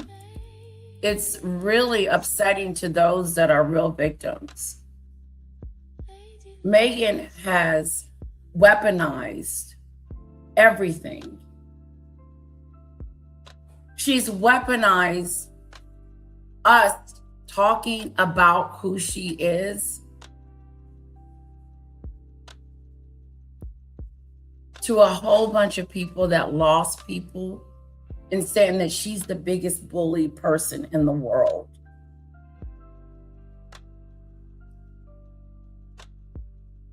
She's the victim. She never has something nice to say or great to say about, you know what, I'm living my best life. This is the best life ever. Because she's never satisfied. She's always reaching for something else that's not there. She doesn't have any talent. That's not there. What is she gonna do? Tyler Perry gonna put her in one of his movies and hope for the best? Assembly line, you can see where they poured the wickless candles. I don't know how you screw that one up. So maybe they could turn the house almost into like a Dollywood, almost into like a Graceland, but for people who are really desperate and have nothing better going on in their lives. But I think that Montecito house might be sold soon. I also think there's another element about their departure and their self-deportation, as I'm calling it. I think they're self-deporting. Harry, there's been a lot of conversation around his visa and the United States government and what's in the visa. Did he lie on the application? How long can he stay here and work without having to go back? And so Prince Harry, I think we're coming up to the end of August, the end of this month. We have the midterms coming. They've already dropped little hints that they're nervous about the White House and the administration. And so I think the visa situation is a little more dire for Prince Harry. I'm almost going to call ICE on Prince Harry too. Imagine ICE running into the Montecito mansion and grabbing Prince Harry. But nonetheless, I think that is a factor here. I think it's sort of a way to consciously uncouple, because Meghan, all of the reporting says that Meghan is going to keep, she's going to be transatlantic. She's going to be bi-coastal, she's going to be transatlantic, bi-coastal. No. What that means is she's dropping off Harry and the kids in the UK, and she's abandoning them and going back to the United States. Call it like it is. Say what it is. Don't sugarcoat it. Don't cover it up, Earl. Don't make it seem like this is the dream life for Meghan, Harry, and the kids. Nuh-uh, something happened. Something's going on. And I believe it's a separation. I believe they're not getting along. I believe Meghan is a menace to society. I think she's difficult to live with and hard to get along with. I believe that Harry is like, you're not taking my kids. And Meghan is not going to be around. She's going to be back over there in the United States while her kids are in the United Kingdom trying to get adjusted. Don't you need your parents around for that?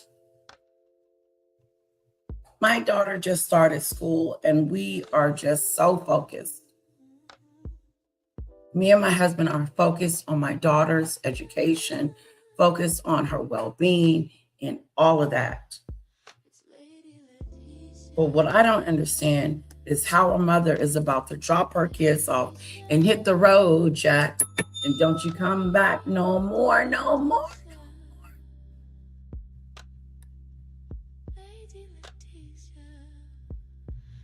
Earl, I saw Meghan use word salad and talk about, you know, fake-a-do. Meghan's fake.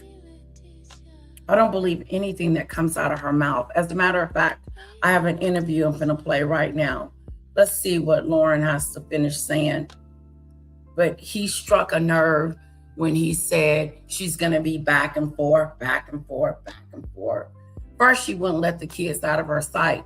Now, all of a sudden, the kids are in the UK finna go to boarding school. Make that make sense. So, Meghan, you're willing to drop your kids off and hit the road? Is that what you're doing? Harry knows that Prince William is not having anything to do with him. So he's trying to fix things with the king before it's too late. Do you think there is more to the cancer situation? I think that he's overcome this cancer situation. I really do. I think it was prostate and it is fixable. And I think, to me, they caught it early enough in time. I think he's gonna, you know, continue to reign and be the king for a lot longer than we think. That's my personal opinion. And as far as William and Prince Harry is concerned, that relationship is over. The trust is gone. William doesn't trust his brother.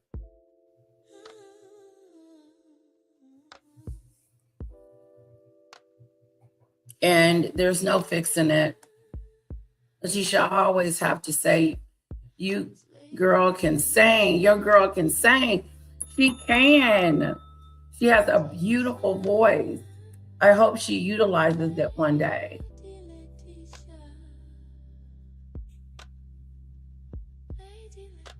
Hey, Dale, welcome in. Well, can you at least wait until Meghan actually leaves the UK before you make proclamations of her abandoning her kids now? Okay, fine, Earl, if you insist. I'll give her a moment. Let's see how long she stays in the UK before she hits the road. But Earl, do you see her dropping off her kids and leaving? Do you see that? How do you feel about Meghan dropping off the kids and leaving? How do you feel about her dropping off the kids, period? How do you feel about the kids going to the UK and boarding school or the school? What is your take on that? I would really like to know, because here's the situation.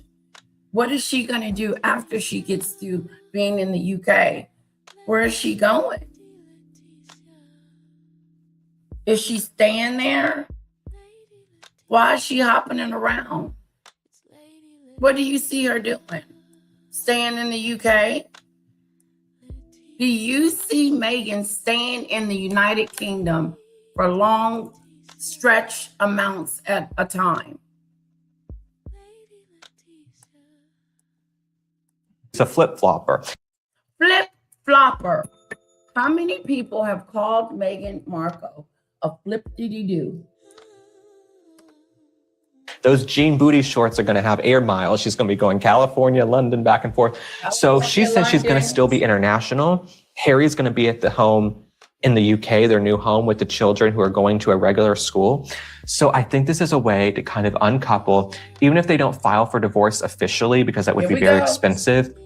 It's a way to uncouple. Though I do think if they divorce, we're going to get that Meghan Markle divorce book, that tell-all, which people separate, they're separating. Something's happening in the marriage. It's not going as planned.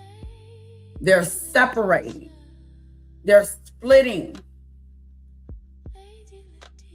Will Meghan take the kids with her when she goes back to the United Kingdom? Or will Harry be playing Mr. Mom in the UK? I've already said she's shopping around. So it'll be interesting to see. There's something rotten in Denmark. There's something here that I told you there was something rotten in Denmark. Totally something is rotten. I started off, I haven't seen this live, so me and him are always on point. There's something rotten in Denmark. Wow. doesn't pass the smell test. It hasn't passed the It doesn't pass the smell test. smell test since last Wednesday when this huge story broke. And in the If it broke, it doesn't make sense. The move is not making sense unless there is a separation, unless there is a problem with the marriage, unless there is a divorce. Here's the thing. There's nothing in the UK for them but family. And Meghan doesn't care about family. So why in the heck would she take the kids back to the UK to spend time with the family or to get enrolled in school? It's weird. Meghan is not about family. So make that make sense. Then, hold on. the past 7 days, we're getting more drips and drops of every. And then what is it in the UK that's there for them? There's no job. Harry's not a working royal. He's distanced from his brother. Him and his father ain't on the best terms. Him and the UK people aren't on the best terms. They're outcasts. So why would they want to come back to the United Kingdom? I'm onto something here. It's something bigger. And I think it has something to do with the marriage, because anytime you split and separate, that's just that. Meghan is going to be going back and forth. Who does that, Earl? Everything that's going on, but they're back in the UK.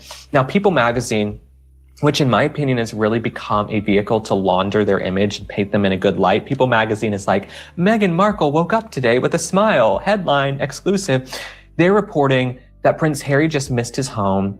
He wasn't able to establish a close circle of friends, and he missed his longtime friends in the UK. And I actually believe that. I actually believe that People magazine story. And I said a few weeks ago, you know, Chelsea Davy, Prince Harry's ex-girlfriend, and who many believe to be the love of his life, she has been showing off her happy life. She's moved on, and that's been all over social media and in the news. And I think maybe some of that made its way into Harry's psyche. I think that could have been a factor here. I think he sees how his brother and his sister-in-law, Catherine, the Princess of Wales, are really flourishing and thriving, and the kids are having a great life and actually being protected, and they're not being hounded by the paparazzi, and there is a level of respect there. And so for Prince Harry, I think he feels left out of the party, because imagine being No, I don't agree with that. I don't think he felt left out of the party. If he felt left out of the party, he would have been back a long time ago. Harry is moving on and doing things that his wife has him doing. He's in a state of Meghan. That's where Harry is in a state of Meghan. What Meghan says and does, that's what they do. Period. They're back in the UK, not because of Harry and not because of the kids, because of Meghan. British royalty, right? People kissing your behind, rolling out red carpets, you're riding around in carriages, and then suddenly you're in California basically trying to be a Kardashian. Like, your wife's in the kitchen with a camera crew moving pretzels from one bag to another. That's a fall from grace. And so I can just imagine him at certain points when he comes down from the psychedelics and the drugs, allegedly. I can imagine him reminiscing on the good old days when he'd go out to the clubs in the UK, when he'd go out with his friends to the pub, when people would stop him and dap him up on the streets and give him a high five. I just think Prince Harry misses that star power that he had in the UK. Going back now with the tail between. Earl, you know what? You are so funny. The mere fact that you said that Prince Harry and Meghan want them to be immersed in the culture is a bunch of hogwash. Meghan could care less. If Meghan cared about it, she wouldn't have never left from the first place. She wouldn't have been so selfish to think about herself and her own endeavors, and she would have put her kids first in the beginning. No, the only reason why they're in the UK right now is because something's going on with their marriage. And this is the only way to keep the broken marriage a pretend.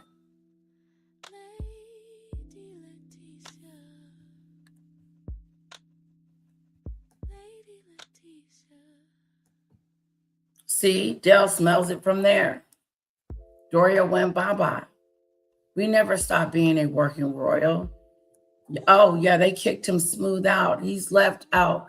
That's his own fault. Yeah. That's his own fault. In his legs, a lot of people aren't excited. They're not happy. They're not going to be welcoming. But let's get to this last royal story that I actually find very interesting. And I think it speaks to the entire ethos of who they are. So according to page 6, Meghan Markle and Prince Harry, they're moving to the UK, as we know, but they had a hard time finding housekeepers and staff because people would come to interview and they found her to be snobbish and rude.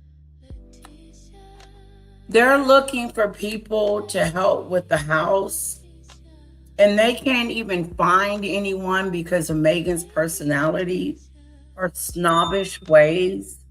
Nobody wants to work for her, with her. They want to be away from her. They go and they interview, and they're like, oh, hell no. I wonder, would Ziggy Lee want this job? Or would Ziggy Lee be like, no, I'm good. He's the gruesome twosome. Can't nobody work with these two. Meghan's lost 28 people of staff from her Archwell charity. She has made grown men cry and need therapy.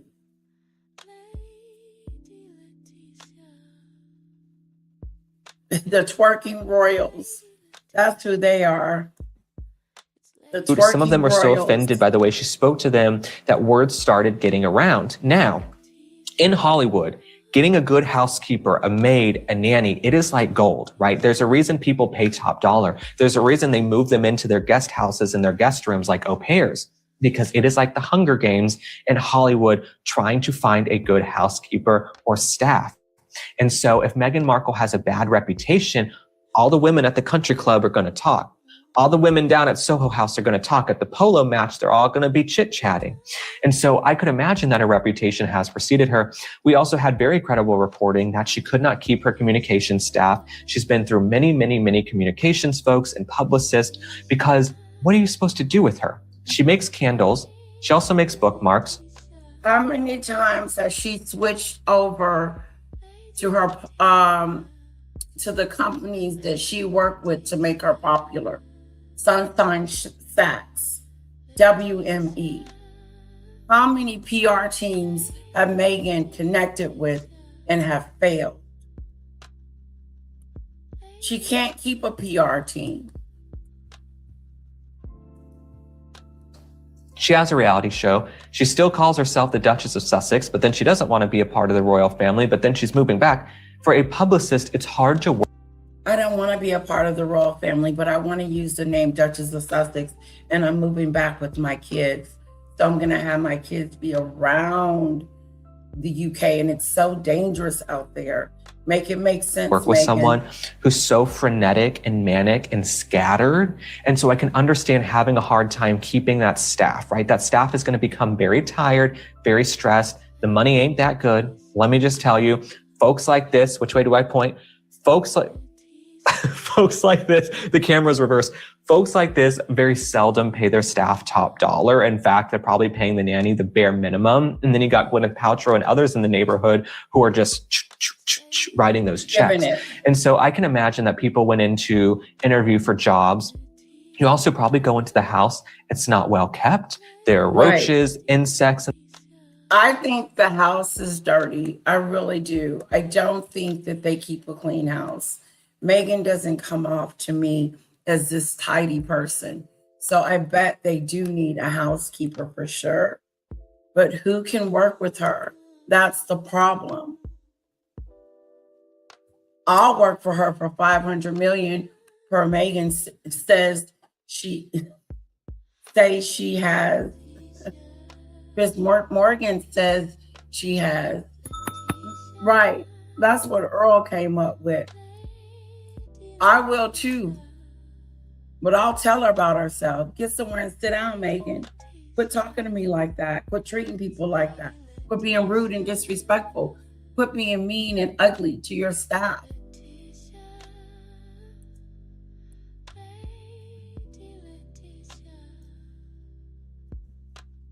And the food, the kids, we don't know how the kids behave. And so I just don't think it was one of those places where you really wanted to work. Like, do you want to be yelled at by Meghan Markle in her jean booty shorts? You know what I'm saying?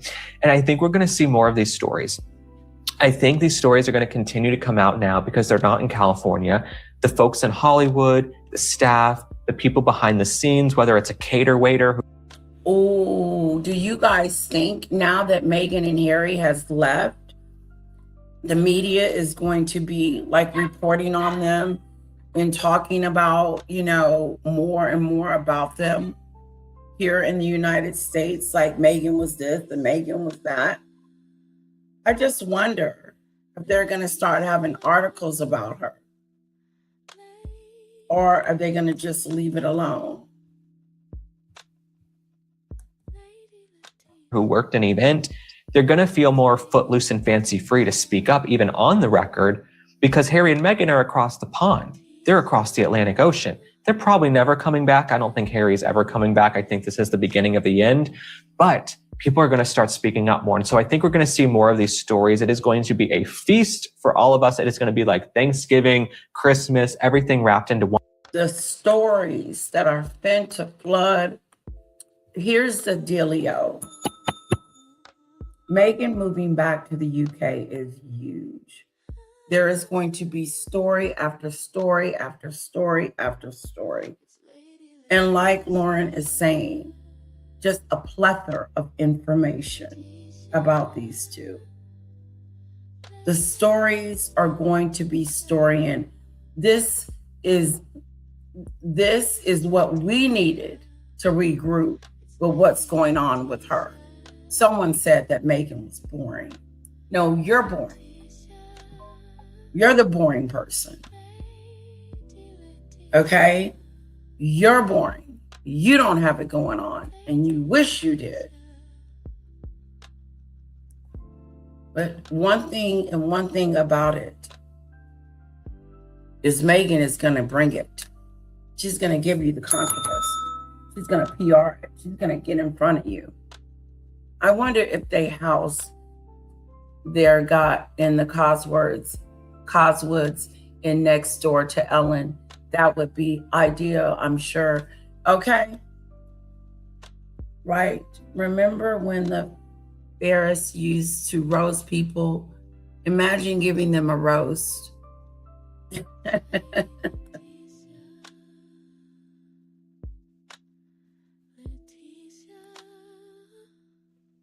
Well, we're going to get some more information. One, because we're going to get everything that people have been keeping in the vault, right? They're going to unload the clip of We're going to get everything that the media here was keeping in the vault, that didn't want to say anything about Meghan and Harry while they were here. Now, all of a sudden, they're going to have all these opinion pieces. The flood work is going to just come out.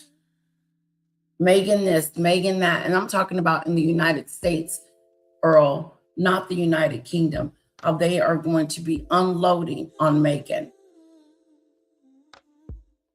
It's just a matter of time. everything they've stayed silent on when it comes to Harry and Meghan. So we'll be following all of this. As you know, this is going to be your one-stop shop. We're going to be following everything, but they've just touched down. I think we'll know more in a couple of weeks. It'll be interesting to see their first engagement. Are they going to try and upstage Prince George on his first day of school? You know, that's a very big deal at Eton. So it'll be interesting to see. I think there's going to be competition.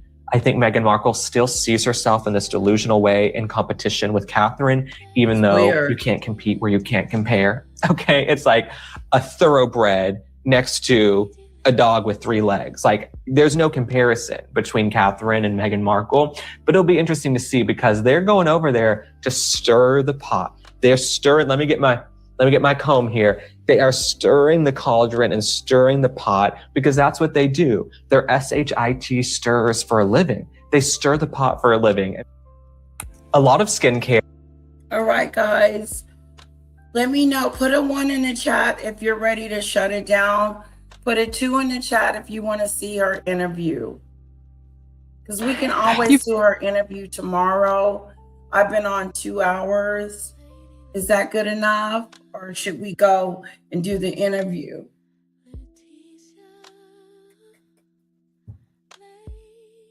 I need your assistance.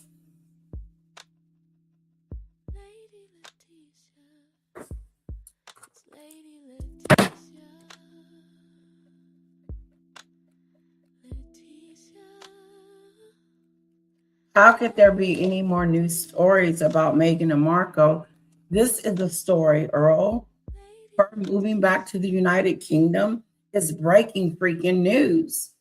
We never thought she would go back to this racist country. Are you kidding? It's going to be news for days. Oh, rest in peace, Yankee Wally. Take a nice break, says Marie.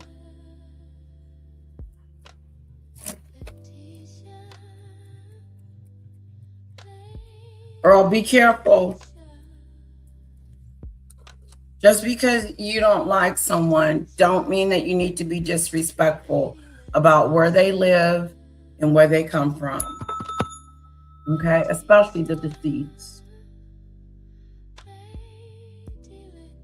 Okay, Mary said take a break, so that's what I'm gonna do. We'll come back with the interview another day. I'm going to play my lovely song that I love to play.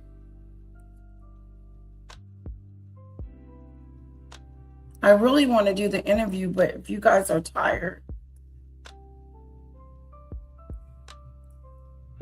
Where's Pickles?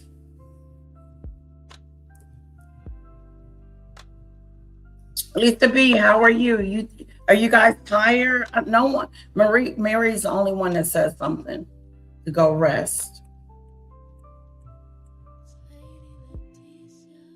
Do your thing, girl.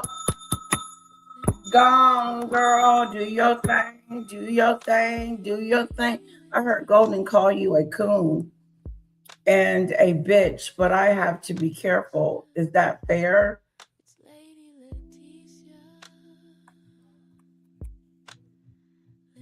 Earl, here's the thing.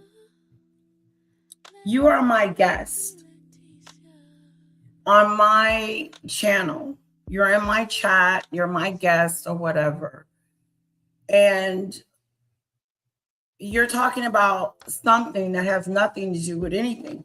You're talking about Golden. About what Golden has said to me. Is that fair? What do you mean, is that fair? I mean, what was the point of you bringing it up at all about Golden? Do you believe that that's what I am?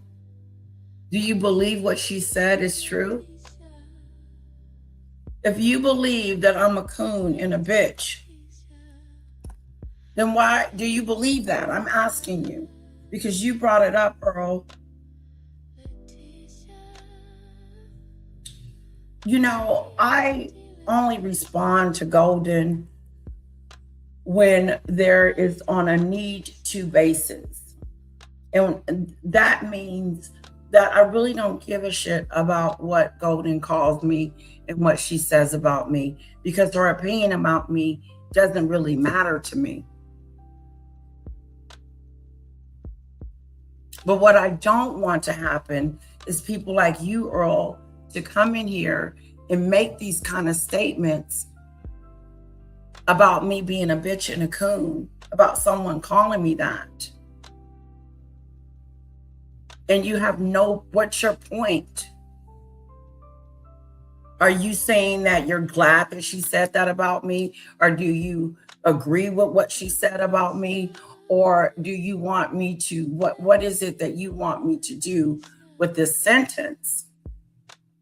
Help me out. I don't care about Golden. I don't.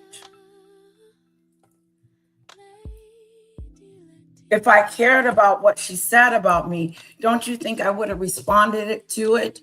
I talked about it last night on my live. I said, this is how I feel about what Golden thinks about me. And I started talking about something else, which explains that I don't really give a damn about what Golden thinks and feels.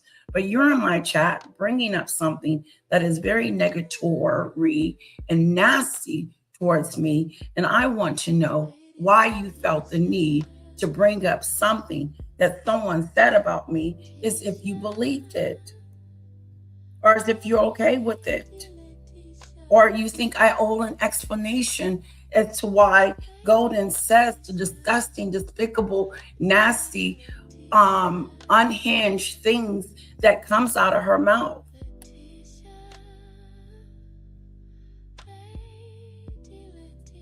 Golden is a nobody. Okay? She's a nobody to me. And now you want me to stop my live, stop talking about Meghan and Harry for some odd reason. And you like to deflect, and now you want to bring up something that someone said about me. For what? To get my attention, to get my reaction, for me to get upset? What was your point in this sentence about Golden? Like, I give a shit about Golden. I don't care about her. I don't care about what she thinks. I don't care about what she feels. I could care less. I don't care about her. Every now and then I will bring her up. We will talk about her because she keeps running over there to the lion's den. And I think that is a topic of conversation. I find it interesting and stupid on her behalf. But I just find it weird for you to bring this up. Because she the one looks like a fool when she calls me these names.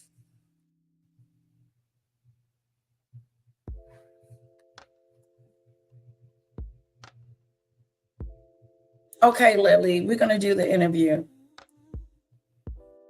What do you guys think of Earl bringing that question out to me? And you don't have to answer if you don't want to. But what was his point? I just wonder what the point was.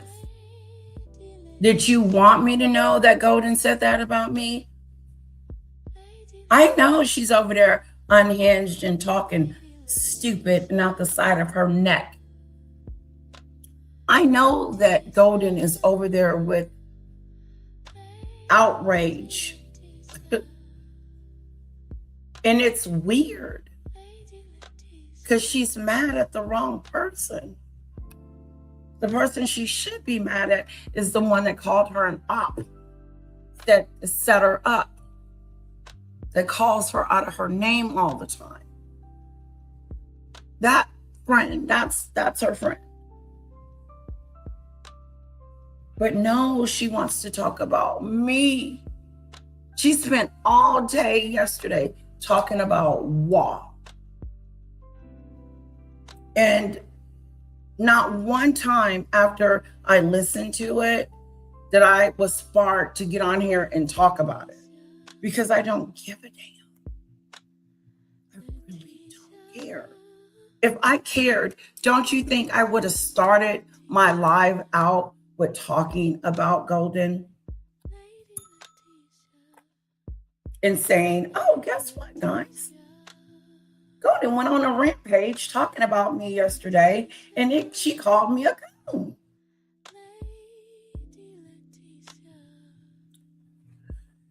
Here's to the name calling. Right back at you. And then some. Right back at you. And then some. To me, she made herself look like the fool. She made herself look like the idiot. She resulted in name calling. And I think it's childish that you have to resort to name calling because you get upset that someone has an opinion or is saying something about you.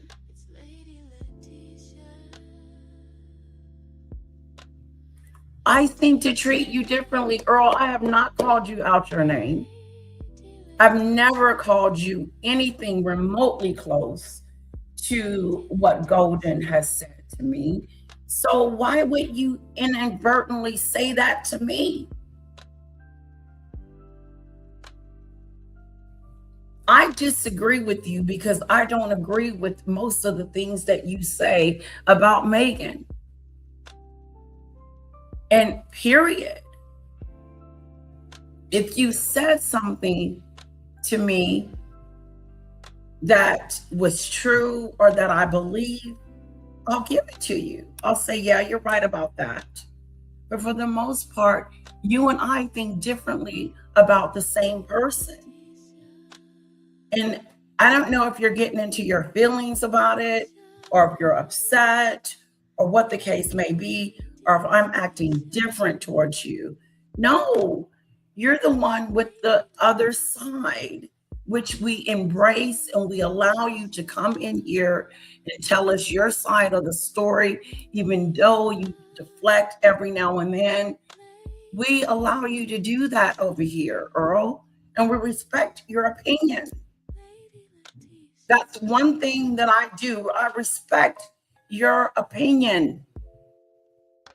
Why do you think I'm spending this much time just with you? Talking to you, Earl.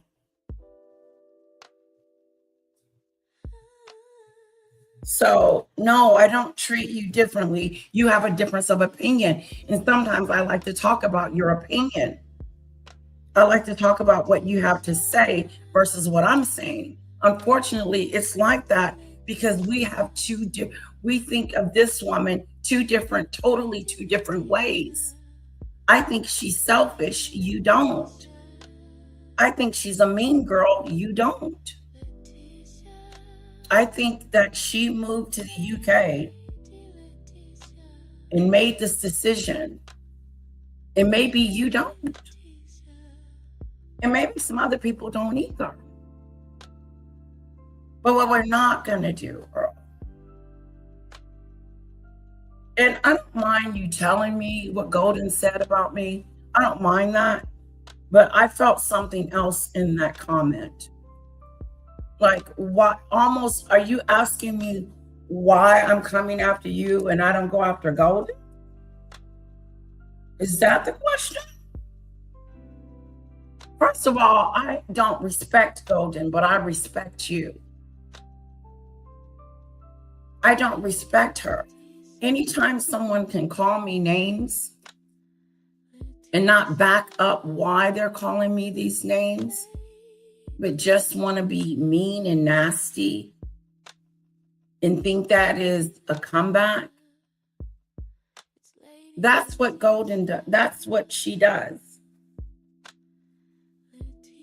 She wants my attention. And I'd rather give it to you, Earl, than give it to her. But you brought her into this conversation. And I kind of hate that because I've given her too much energy already. And I like to save my energy for when I really need to use it on her. Like when her and Maggie get to arguing again, I want to use it for that because I will talk about it. Because it is going to happen. They will get into a fight. They will start arguing. And Maggot's going to get mad. And Golden's going to run back home and say she's not coming back over there anymore. And then she's going to run back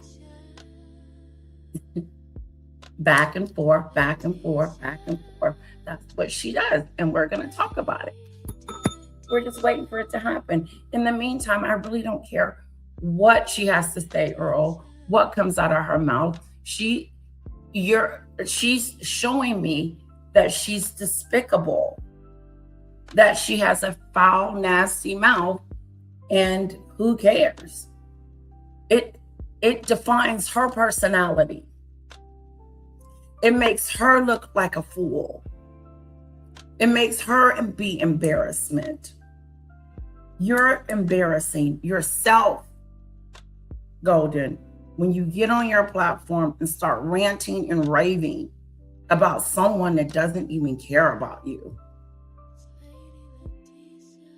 So I wasn't even going to talk about that subject. Let's say it again. I wasn't even going to talk about it because it didn't affect me.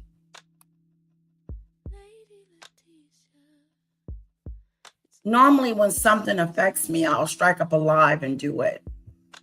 But nothing she said, I cared about. She said a lot more things than that about me, too.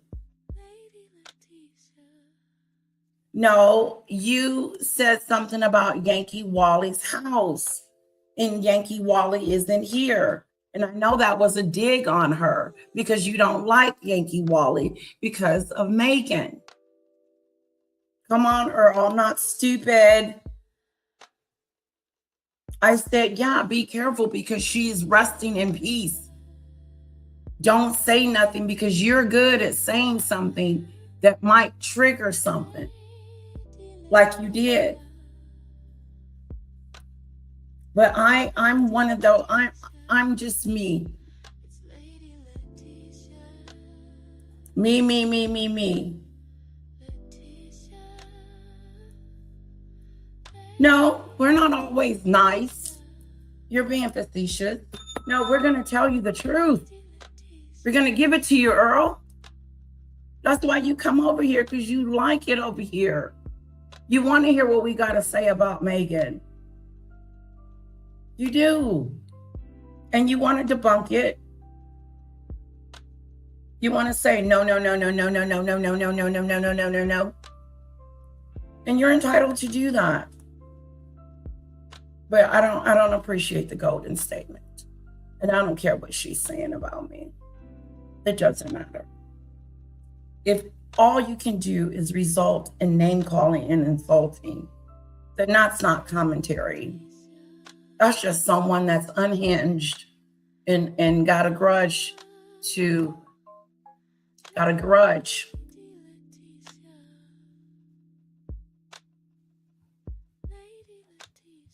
Well, Yankee Wally is not here, is she, to defend herself, Earl?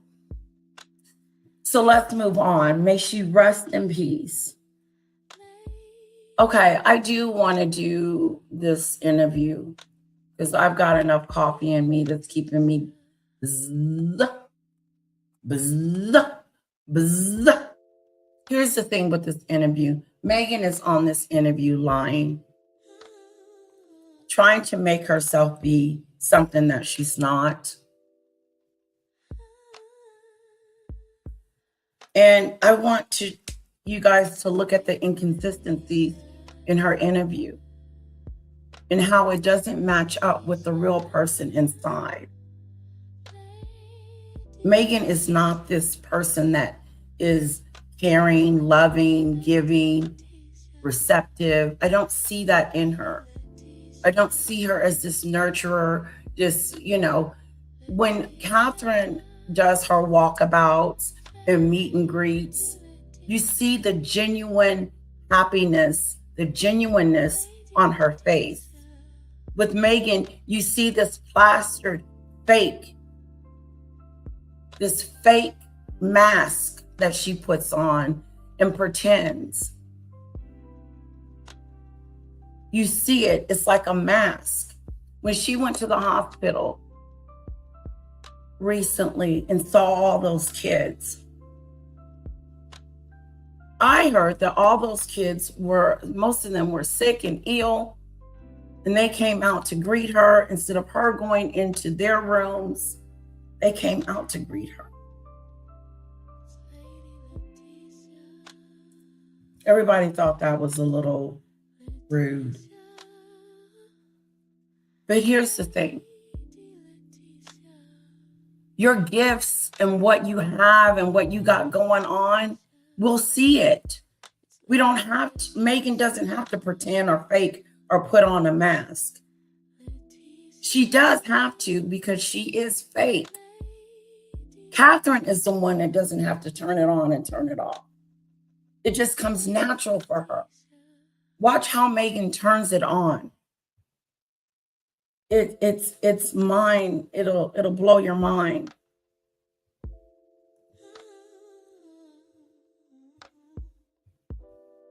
Yeah. Golden can go somewhere and I don't care. Lord have mercy. You've been all over the place, and we were talking backstage about how, yes, you've been to Europe. You were just in New York, which congratulations, you just won a humanitarian award for your work with online safety for parents and children. Humanitarian award. And you made it home for one day to see your kids. Yes, I had to. We were talking about that because everyone's... She had to make it home to see her kids that one day. I had to. Like, she's the perfect mom. Put a 1 in the chat if she's the perfect mom. Her father's seen her kids. Her relatives have seen the kids. Everybody's seen the kids. Nope, that's not true. But she's this really caring person. You care about others. She doesn't care about others. She doesn't think about others. She thinks about herself. Listen. I, me, I. Said, oh, you must have gone from Paris straight to New York. I said, no, I need to see my babies. So went back to California for a day and then continued on. But I'm thrilled to be here. Thank you. Of course, and always job number one. So I want to rewind about 5 years ago when you and your husband left England and you descended on Montecito, California, and you planned what your next few years would look like in terms of the business impact you could have and the philanthropic impact you could have. And a lot of initiatives are going. But I want to just go back to that moment of, as you and your husband were planning this out, how did you think about what you wanted to do, what your ambitions could do, and from your seat, what you could do for women? Well, I think 5 years ago was a very different situation for all of us. And, you know, Archie was so little. And I had just gotten pregnant with Lily around that same time. So we were nesting and healing. And also, I don't even know I had the band. Well, I think 5 years ago was a very going. But I want to just go back to that moment of, as you and your husband were planning this out, how did you think about what you wanted to do, what your ambitions could do, and from your seat, what you could do for women? Okay. She asked her several questions. Ambition, what she could do for women, and so on and so on. Meghan started to say that it was very difficult. It was a difficult period. And she's trying to say that the difficult period was during when she was with the royal family. Meghan has always given the royal family a dig when she gets an opportunity to do so. This lady didn't ask her nothing about her time as a royal. She asked her, how has the change impacted you? And how has it impacted you with helping other women? You're a philanthropist. She's not answering the question because she's too busy thinking about herself and too busy trying to put a dig on the royal family as well. Meghan has been digging at the royal family since she left the royal fold. Dig after dig after dig after dig. Now, this interview was not that long ago. Now, all of a sudden, she's ready to reconcile with the king and be his friend. and let him see the kids and all of that. Now there's a kumbaya. Now she's back in the United Kingdom. Everything is smooth sailing.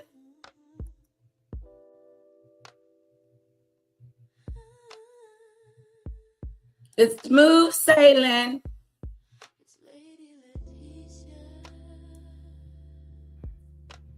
Welcome back, Snowdrop. Digging. Well, I think 5 years ago was a very different situation for all of us.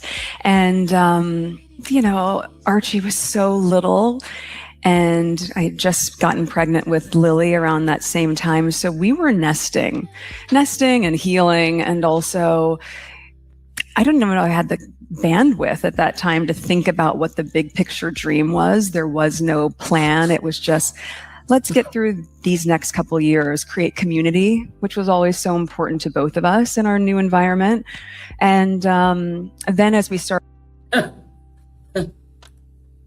Yeah, the royal family was mean to me, but I overcame it. I came to the United States and started branding myself and making a name for myself and, jamming it up and just doing that since the royals were mean and mistreating me.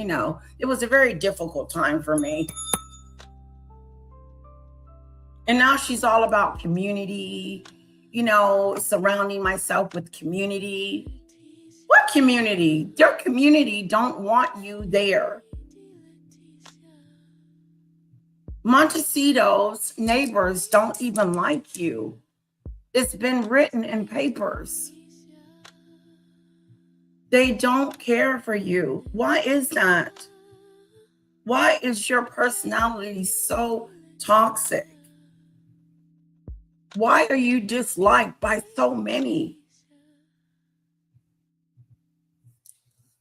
But you're talking about a community. I'm about community and love and, fake. I'm fake because I'm really not about community and I'm not about the royal family because of what they did to me when I left. But you're still using the Duchess of Sussex. You're still using the family name for your personal gain.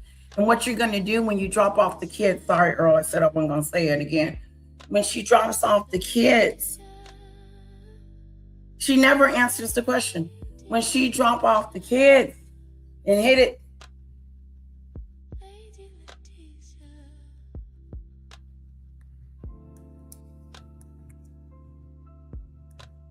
but she's about community. What community?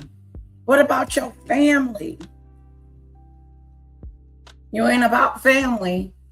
So how can you be about community? How can you be about love? How can you be about others if you're only thinking about yourself all the time? There's not room for anybody else in your life, Meghan. And people see it.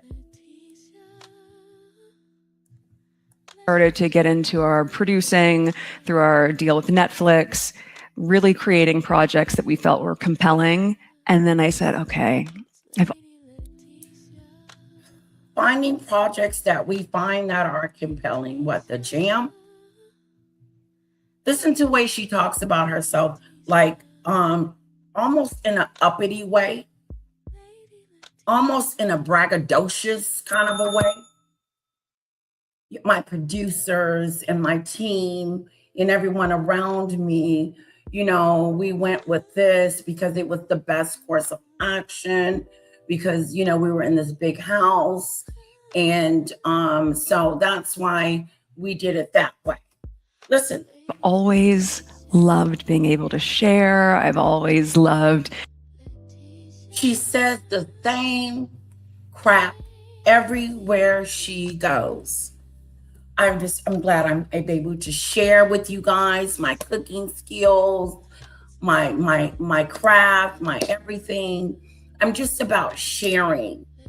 If you were about sharing, then how come you're not sharing the kids?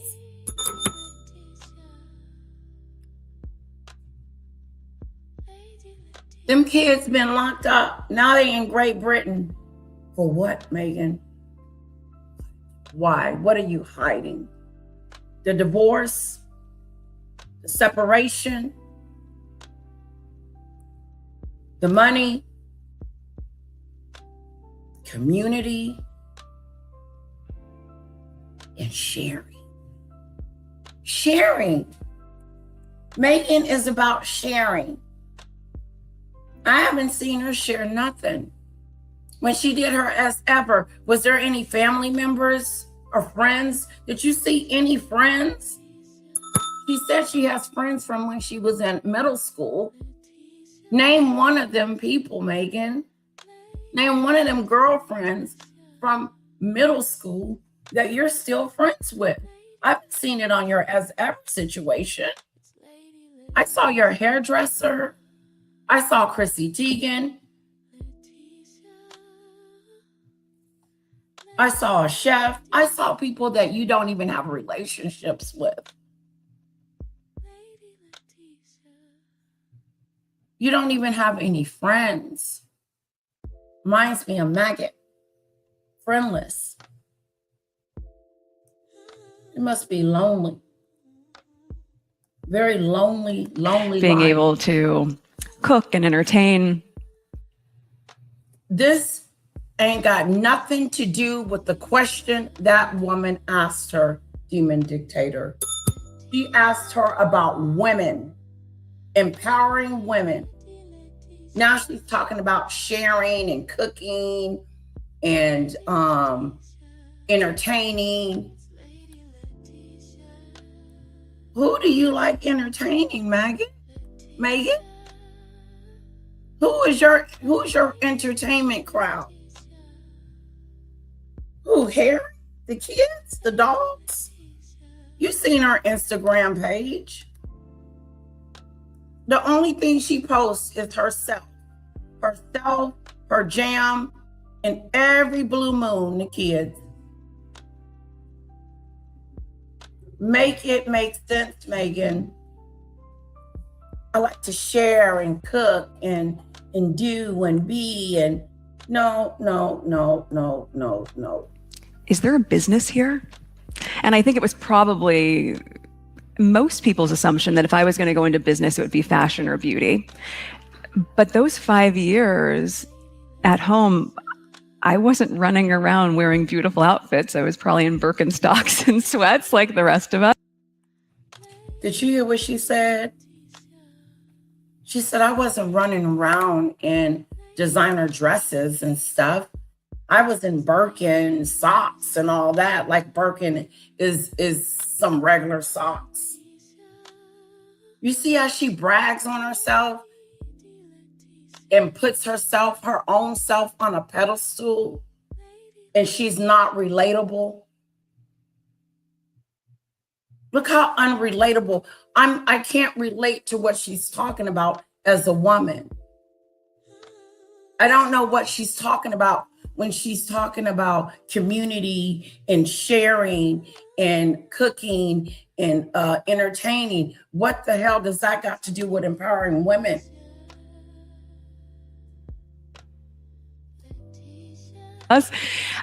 She already has in her mind what she's going to say before the interviewer asks the question. Then she just goes on in la la land and spew what she wants to spew of the conversation instead of answering the question. Especially during COVID or just barefoot at home, but I was making a lot of jam. So what does jam got to do with empowering women? So yeah, during the COVID, me. That none of what you're saying is empowering me to want to do anything, Meghan, but shut my computer down and pretend that you're not even talking to us. Make it make sense. Help us out. What does your jamathon have to do with anything in your apple butter. We are not buying her apple butter. I have given enough.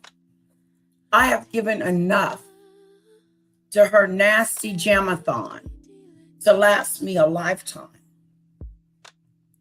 That jam turned brown in my refrigerator.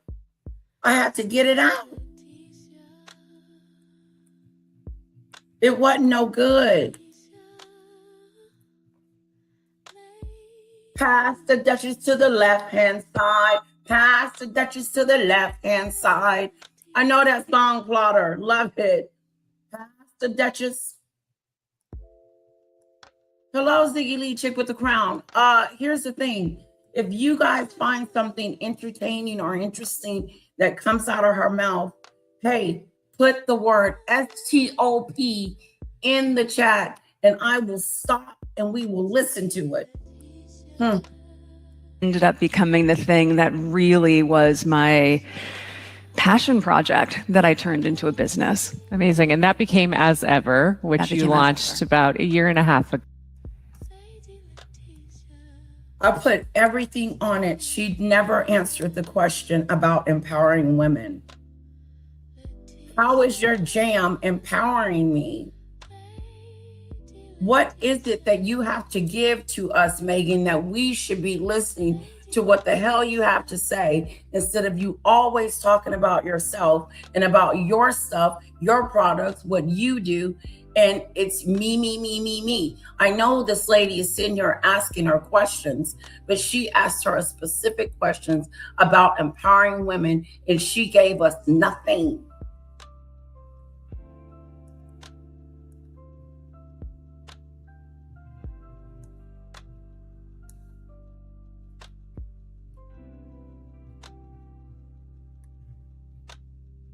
Muppet. Me, me, me, me, me, me, me, me, me.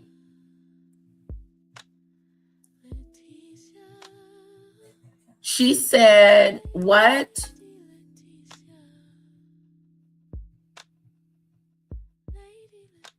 I thought she said Birkin socks. Whatever she said, again, she likes to put herself on some type of pedestal / relatable with us. Can you relate to her, Earl? You can honestly say that she's relatable, that you can have a conversation with her and it would go smooth. Not with me, because first of all, we would have to talk about her all the time and her accolades and praise her. Watch how this lady interviews her.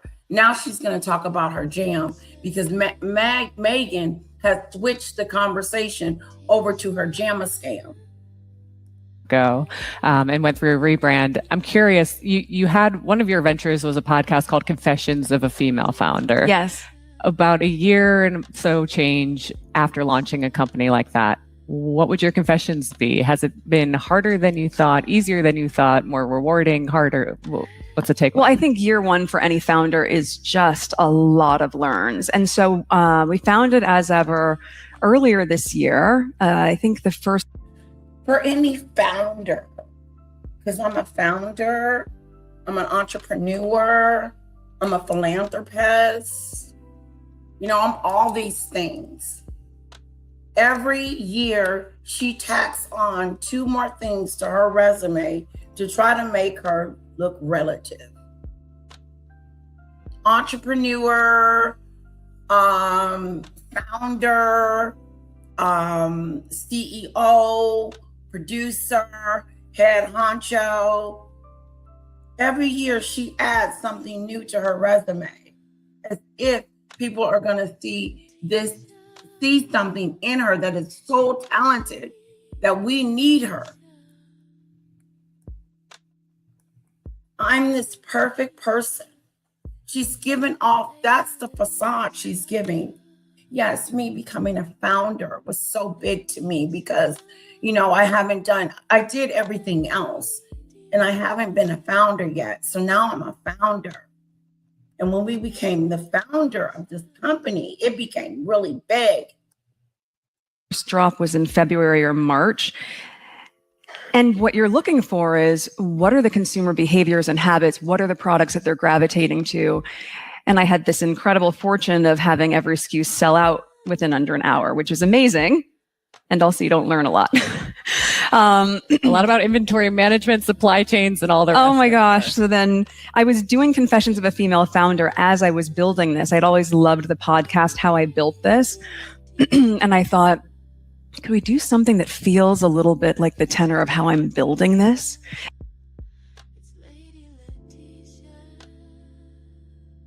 Confessions of a Female Founder. That was one of the most boring podcasts I had ever watched. I was not interested. It was not interesting. I wasn't getting, the only one that I liked was Tina Knowles. Everything else was drip, drip, drop, and the tea. The other one, the herbal tea one. The one that she helped found.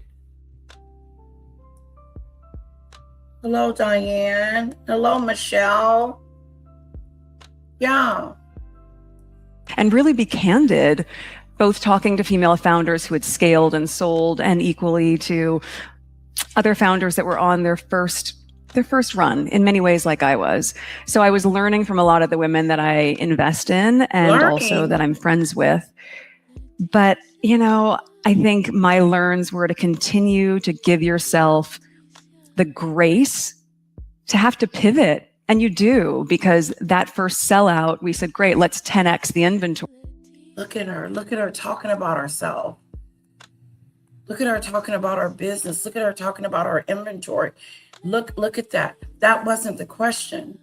These questions are not what the interview is asking.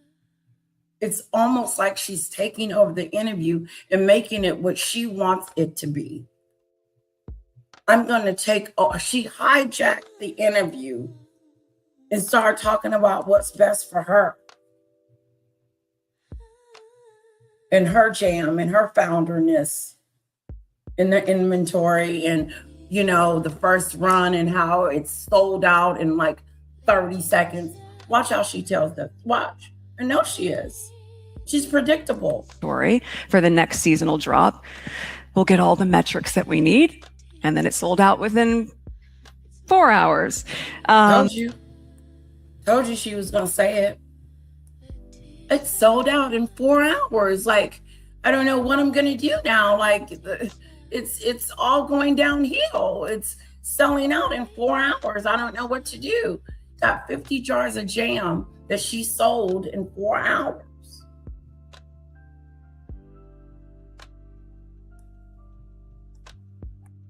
Now, yeah, it was just this, I sold out so quickly because I'm the best. I'm awesome. Look at her. Look at her face. Let me make it bigger. Look at it. Look, it sold out in 4 hours, guys. Look at me. 4 hours. Yeah, I'm perfect. I'm the winner. I would say that is not the question that I asked you. Snowdrop, that is not the question that I asked you. I didn't ask you about your business. I didn't ask you how you founded the company. I asked you a specific question. What are your skill sets? And I would make a note of it. Didn't answer my question. Going off into their own interview, creating their own narrative.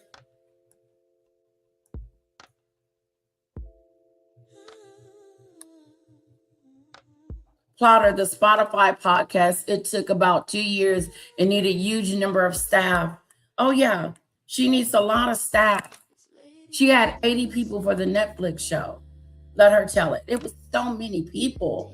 My team, their team, everybody's team. Which again is amazing, but also not helpful. So I think it's just been a lot of learns and then extending and it was amazing. I ran out in 4 hours. It wasn't very helpful, but it was amazing.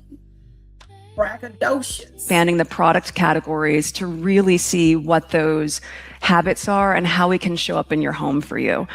So yes, jam was the origin story, but if I begin with that within your kitchen and that's the offering, how do we continue to grow into your lives with As Ever? So that's what we're working towards, especially for Q4. Figuring out how to meet the demand that you have from your following must be challenging. And I was hearing you say earlier that you had planned, oh, surely if we 10x this order, we will have this supply for months. Yes. Lo and behold, it's only a few hours. Right. So how are you navigating building the infrastructure behind the demand that you as a brand can make? I think a lot of the infrastructure.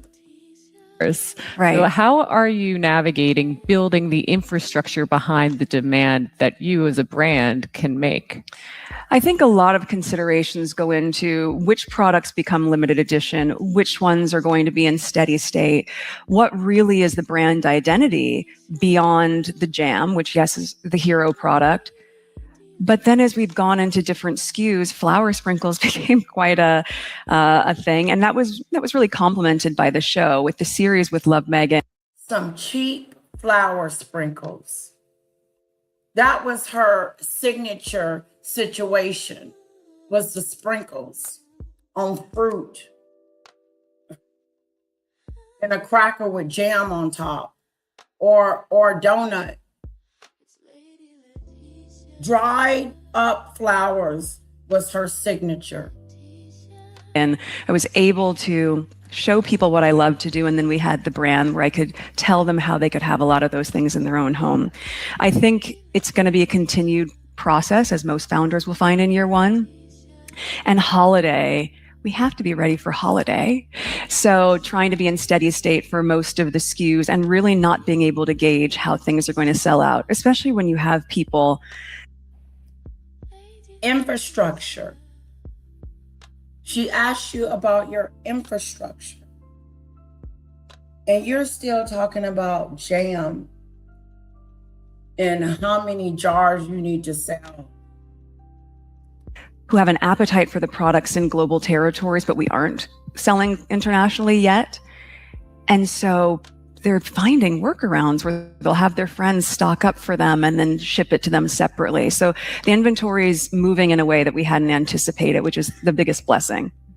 And can you talk a little bit too about the show and how it matches with As Ever, the brand, and Netflix's role in this? I know they've been a big backer of yours. You've worked with Bella, their chief content officer, to develop quite a relationship with Netflix over the years. And that partnership just renewed with slightly different terms. I'm wondering if you could talk about what are the terms now and how has that helped you build As Ever? Yes, well, my husband and I were in an overall deal with Netflix, and then not just okay. What's going on with you and Netflix and what's going to happen in the future? That's what the question was. What's going on with Netflix? Something like I'm enjoying being a part of Netflix. Netflix has been the stepping stone of, my career so far and what's been going on since, we've been here and our endeavors. And I don't know what's next for Netflix. Hopefully they'll keep me on as one of their ambassadors. That's it. No, she's going to brag about herself, talk about herself, and change the subject. Watch. Similar to Higher Ground in the Obama's deal. Once that had come to its term, she loves throwing out big names too, like she knows these people personally. Extension of it, which was such a incredible sign of the strength of our partnership, was now being in a first look deal, which is also exciting because it gives us flexibility to go to our partners first, and then at the same time to be able to shop content that might not be the right fit for Netflix, but has a home somewhere else. So for our non-scripted team and our scripted team, we've been doing a lot of. Okay, let's go back to the origin. Sprinkles became quite a thing. And how are you navigating building the infrastructure behind the demand that you as a brand can make? I think a lot of considerations go into which products become limited edition, which ones are going to be in steady state, what really is the brand identity beyond the jam, which, yes, is the hero product. But then as we've gone into different SKUs, flower sprinkles became quite a thing. And that was really complemented by the show. With the series with Love Meghan, I was able to show people what I love to do. And then we had the brand where I could tell them how they could have a lot of those things in their own. Who have an appetite for the products in global territories, but we aren't selling internationally yet. And so they're finding workarounds where they'll have their friends stock up for them, and they're figuring out like I was. So I was learning from a lot of the women that I invest in and also that I'm friends with. I don't know where categories to really see what those habits are and how we can show up in your home for you. There you go. So yes, jam was the origin story. But if I begin Jam was the origin story. But if I begin with that, habits are and how we can show up in your home for you. So yes, jam was the origin story. But if I begin with that within your kitchen, and that's the offering, how do the offering, the origin story, the offering, how can I show up for you? It's a whole bunch of word-a-do's. It's the whole bunch of word-a-do. It makes, Earl, what is she talking about? Showing up for me? Huh? What is she talking about? The origin is her jam.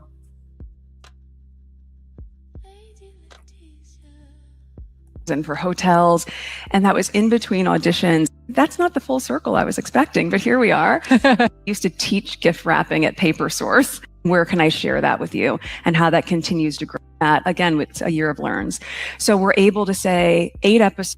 And I think there's a general interest in, will we listen to the question and then listen to the answer and tell me if she answered the question. be seeing a season 3 of With Love, Meghan? Will it be on Netflix? Do we know? Well, it gives us flexibility to go to our partners first, and then at the same time to be able to shop content that might not be the right fit for Netflix, but has a home somewhere else. So for our non-scripted team and our scripted team, we've been doing a lot of content development that can meet different rooms.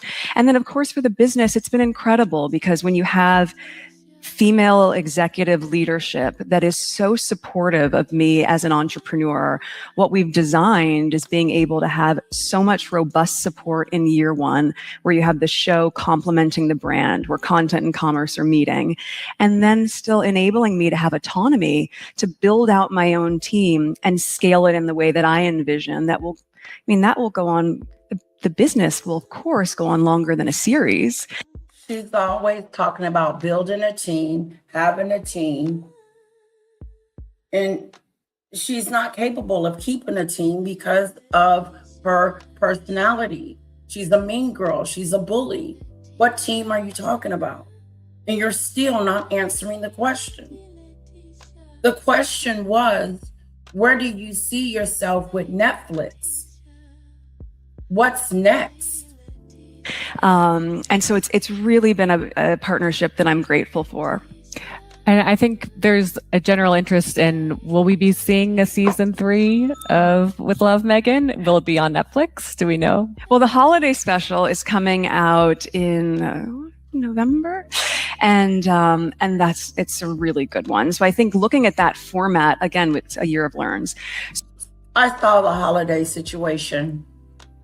And it was so boring and it was ice cold because there was no kids around. There was no hubby around. It was just her going to pick out a Christmas tree by herself, putting the ornaments on the tree by herself. The fun that I have with putting bulbs on the tree with me and Kara is the best part.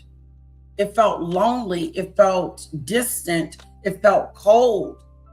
Everything she does, it feels that way. I didn't feel the love with Meghan as ever. I didn't feel what she's trying to make us feel for her. I didn't get it, Meghan. Either she didn't read the room or I missed the memo. One of the two. So we're able to say 8 episodes for 2 seasons. It's a lot of work. And having done Suits for 7 years, I remembered what goes into a production. I also recognize how much people want content in different sizes. So part of what we're testing out now is it's amazing to be able to sit and watch a show for 30 minutes, but how can I give you a recipe in 2 minutes? That is not what she asked you. She asked you, is there going to be some more as ever? You did say that there was a Christmas special, and we did see that it was what it was. And now she's into talking about something totally different. And where can I share that with you and how that continues to grow as ever? So exploring all the options of what it could look like. That's great. So exploring all the options of what it could look like, what could look like, and what options. Holiday special in November. We'll keep an eye out for that. I do lots of gift wrapping techniques. You guys know I used to teach gift wrapping at Paper Source and advanced gift wrapping. So, you know, all of those things that you do as an auditioning actor, that's not the full circle I was expecting, but here we are. Yeah, you had a lot of odd jobs. Froyo was another one. Oh, yeah. Humphrey Yoga. That was my first job. Talented. I had so many jobs. I did gift wrapping, and I was really good at it. So it's more to me than meets the eye.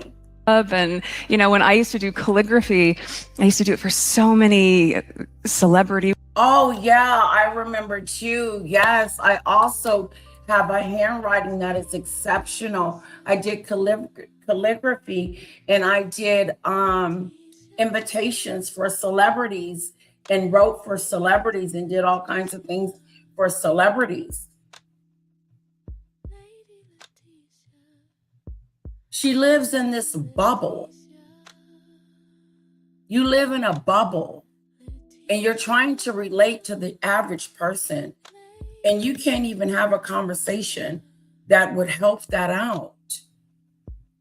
I don't know what the audience is thinking, but I'm thinking there's a major disconnect.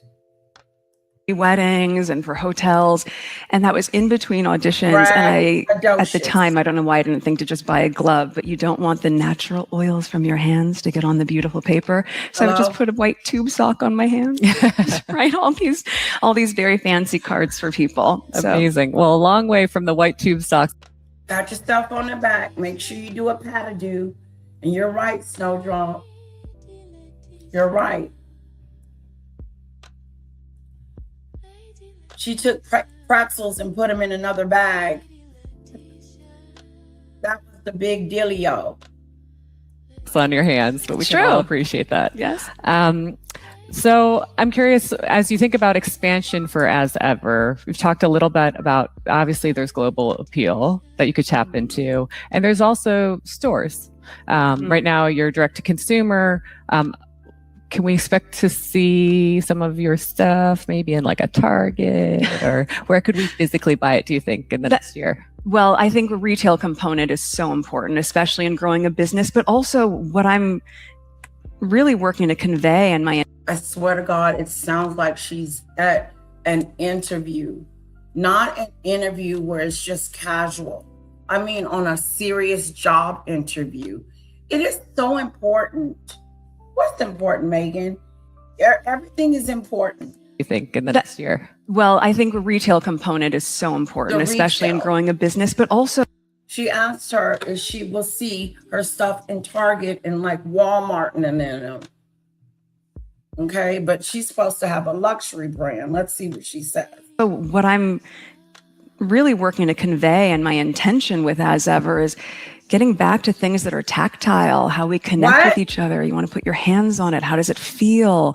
And you can only convey so much of that, obviously, in videos or in e-commerce. So I think my intention would be to have really bespoke, small retail collaborations, do some interesting ones as well in global territories. And then, of course, as you think about scaling, you know, it's a brand that's accessible, but it still has a quality that feels as though it's masstige. And so when we think about larger retail. Whatever, Earl. The point of the matter is that the gist, the meat of what she's saying is a whole bunch of hogwash. She's rehearsed this when she left home and practiced it and said what she was going to say and missed the entire interview.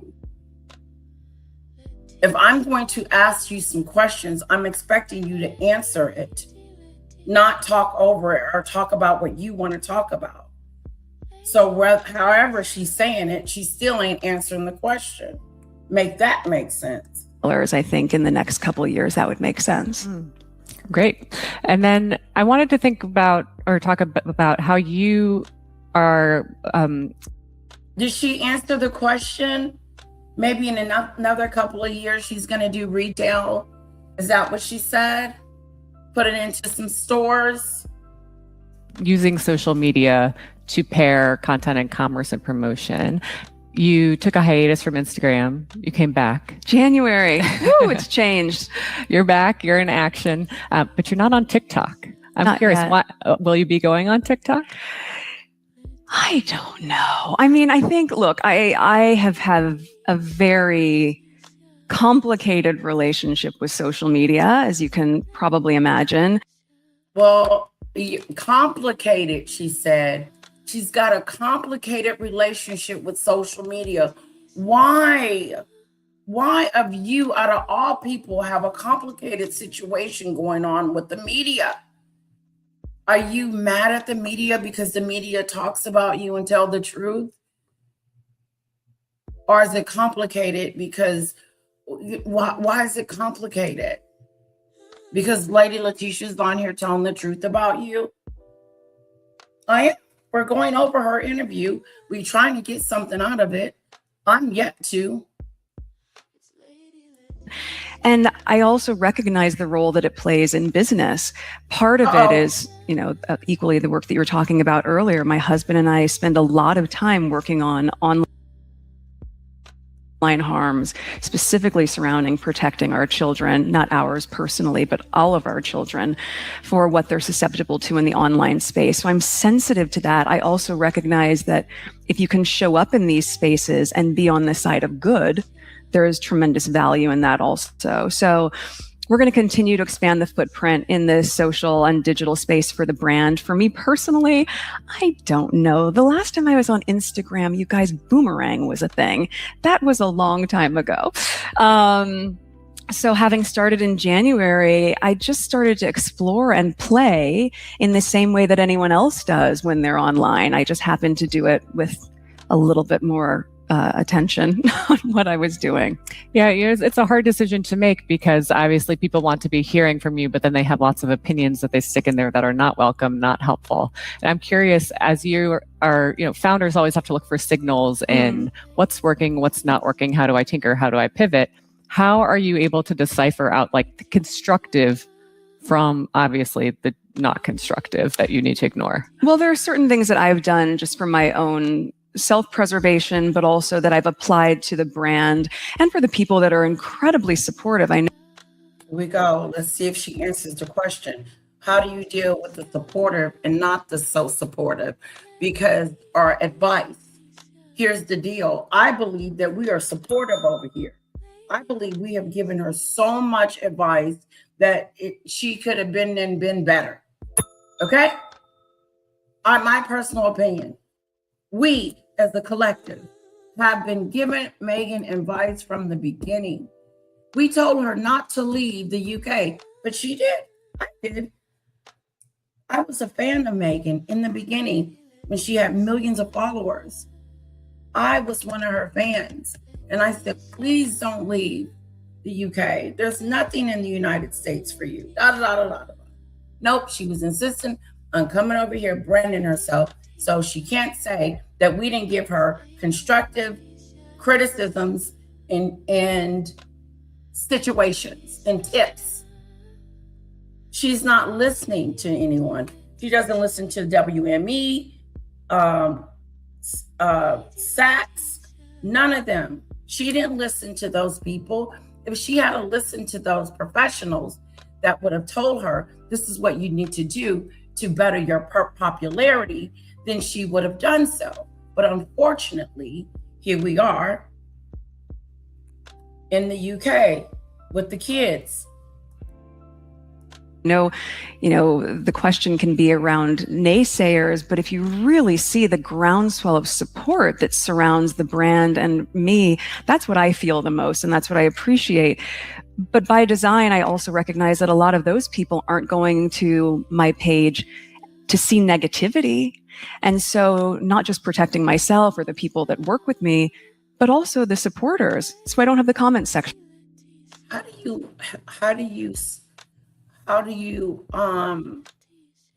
protect the people that work for you? On. That's a choice. And yet part of that challenge that I was trying to solve for was then how do I create community? There's community again. There's the word community out of nowhere. What does community have to do with the negatives and the not so negatives, the good and the bad?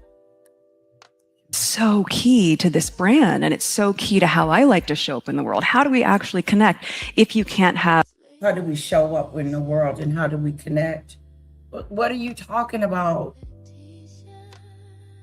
Of comments and exchange. So my social media manager would send me screen grabs of different things that people were posting in their UGC. And I said, okay, what am I going to do here? They said, you could do a text overlay and respond. And I said, oh no, in the same way that on my own camera roll at home, I'll zoom in and I can scribble a little note and send it to a friend.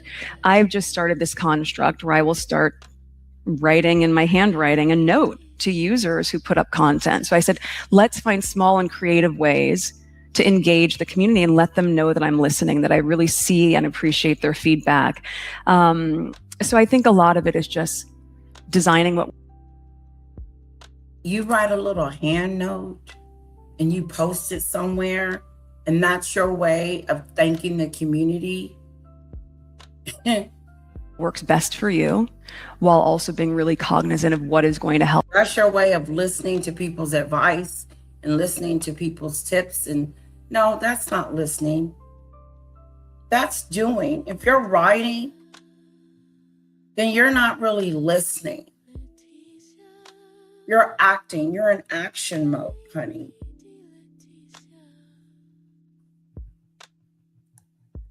Let's continue. Help grow the business with an intentional and authentic point of view. And that's what I'm constantly working to try to achieve.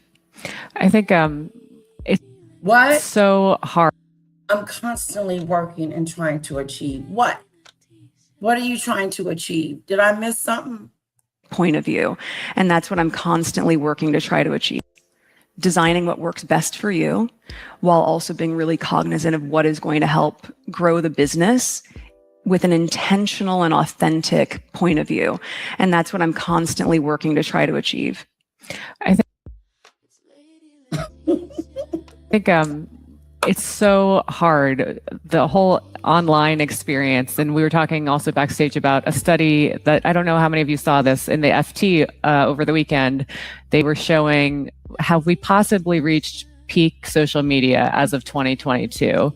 And there's definitely charts that show, yes, engagement time across social platforms has gone down, and it's being led by younger generations. And so I think that's like a really interesting trend to pick up on. And as a print publication at our heart, I'm very encouraged by the trend of going a little bit back. And I'm curious what you think about other formats that are not digital. Have you considered a cookbook? Could we expect that in the future? Maybe a magazine? What do you think?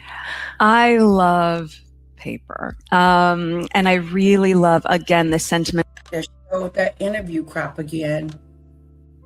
I love retail. I love paper. I love community. I love. You love paper.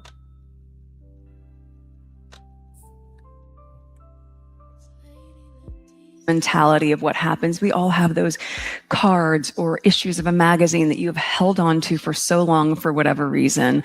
And so from my standpoint, if there's ways to really harken back to a time where things were slowed down a little bit, whether that's in a limited edition. And yes, of course, digital is how people are consuming media, but I do think we can start new trends. And I love a classic. I love things that are, dare I say, vintage inspired, but for our kids, they would think a magazine probably feels a bit vintage. I do think there's something incredible about a handwritten note. I would love to be able to combine all of my loves that really are a little bit more old school into that type of forum. So I would say, never say never. That's great. You know what? That was not an answer. What notes? She's talking, she's saying the same thing she's just got through saying. I love writing notes. I love handwritten notes. And maybe combining that and doing something like that. So never say never. Is she answering the question? And then look how she goes around the bush and goes up and under. And then here she goes to land it. I love paper. She went from I love paper to you never know. Great. Well, if we can help you with that, please let us know. Yes, I know who to call. So I'm curious. First of all, she thinks she can do everything on her own. So I don't think she will be calling you guys. Now that you have numerous businesses and ventures under your belt, and you're obviously still in the thick of it. Now that you're so successful and everything is going on with you and you're perfect, what's next? What have you learned about yourself as a leader and as a CEO? Thank you. That's a good one, not a damn thing. I can tell you that. She hasn't learned anything. I learned how to be rude, disrespectful, and mean, and a bully. I learned how to get rid of people from my staff. I learned that I'm the boss and what I say goes. If not, they need to hit the road. Tell the truth. Why she make up some cockamamie story about how she loves her employees and they're wonderful and they're great? And if they were so great, then why do you get rid of them? Why do they leave? Why is the door such a revolving door if it's so wonderful and everything is so great? That's what I want to know. Let's see how she answers this question. Let's see how she talks about what kind of CEO she is, what type of boss she is, what type of leader she is.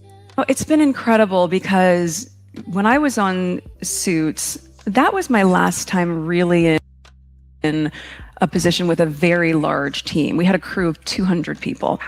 And I worked on the show for 7 years and I loved the... So I have to assume that these 200 people, this crew that she's talking about, worked for her or helped her in her role. Because she loves talking about crews and teams and how many people are around her. Like she said, Netflix was 80 people. And I swear to God, she treated them people like her employees instead of a group of people trying to help her accomplish something bigger than her. Crew. I love that experience and the culture that's on set as well. And so I think being able to now have my own business, it's very different than being on set. And even the set for With Love Meghan, that's a crew of 80 people. It's still a very large crew. Even Love with Meghan, it's 80 people crew. But for my business, I've been very decisive about having a lean team. I think you want to have a great soundboard of people that are with you. You want to have a sound great of people that you listen to too. You have to be a good listener to be a good leader. So if you're not listening to your team, you're going to miss out on the most important things that a team can actually offer you. And that's why your door is such a revolving door, is your communication is off, the way you talk about to people, the way you come across to people, the nastiness that you sprue out. I'm better than you. You better be, you're lucky to be working for me. Kind of an attitude. She's got a lean team. You got a lean team, not because by mistake, it's by design, because you can't keep an employee. You can keep staff. Tell the truth about who you are as a leader. One of my subscribers' name is called Demon Dictator. And she took off the heel part, but you are a demon dictator. And you're sitting on this platform lying to this lady about who you are as a boss, who you are as a person, who you are, who you come across as to be. Everywhere you go, someone says something about how mean and nasty you are, Meghan. And that's a fact.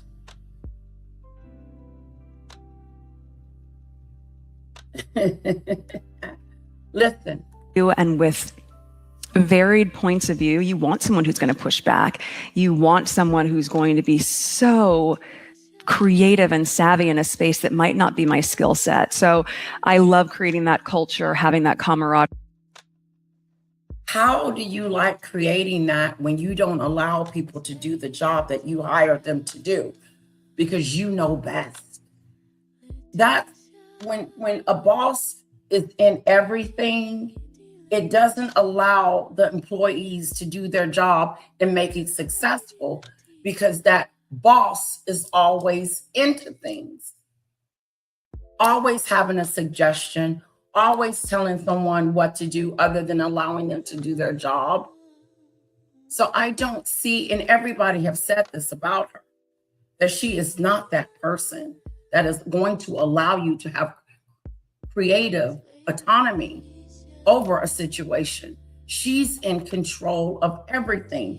That's why they're in the UK, not because of Harry, because of Meghan. With my team, and playing and being curious. Playing and being curious. Playing what? Games? Is that what she mean? Playing. She is so serious. You can tell she is serious. Everything. When she's with Harry, she's serious. These people ain't playing games and running around having a cocktail for lunch or hanging out with Meghan in the cooler, at the cooler. She does not have a real relationship Constantly just pushing the envelope to ask with her staff. It's a known fact. They think they're in prison. They think they're hostage. She makes grown men cry. Smash that like button, please. Grown men in tears. Who does that? A woman, a demon dictator, a woman in heels that is a dictator. And she sat on this platform and didn't tell the truth about who she is as a leader. the questions of how can we show up in a way that truly indicates that we are putting care into every detail. And how do you decide what you lean in? What the hell does that got to do with what type of person you are as a CEO, a boss, or a manager? Did she or did she not answer the question?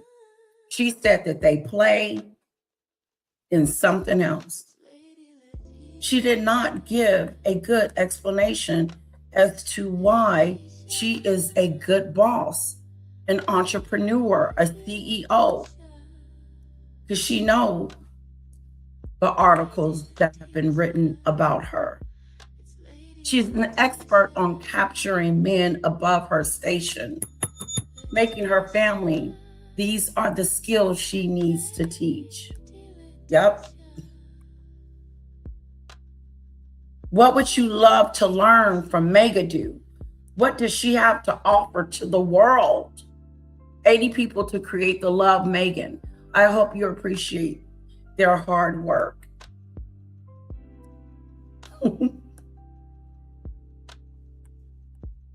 I feel the whole interview would be so much more interesting if it was Dr. Sophie being interviewed. I think so too, Snowdrop. Meghan is a bore. She's a snooze fest when it comes to interviewing because she's act like she's on a real interview. You get nothing from her. There's nothing natural about her in this interview. It's all fake and painted. I love paper. I love retail. I love that stuff you say when you're at a real interview. Meghan does not know how to interview. She knows how to go on a job interview, but she doesn't know how to interview on just a regular conversation and to be herself. Hello, Cassandra. We're almost at the end, guys. Hang in there. I do not think that she made a grown man cry. I believe that was a lie. I don't believe it was a lie.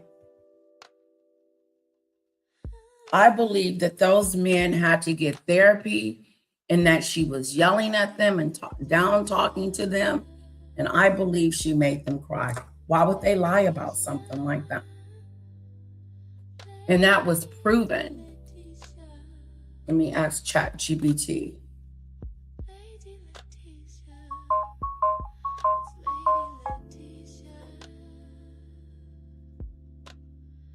It was said that Meghan, the Duchess of Sussex, can make a grown man cry as a boss, as a leader. Is this true?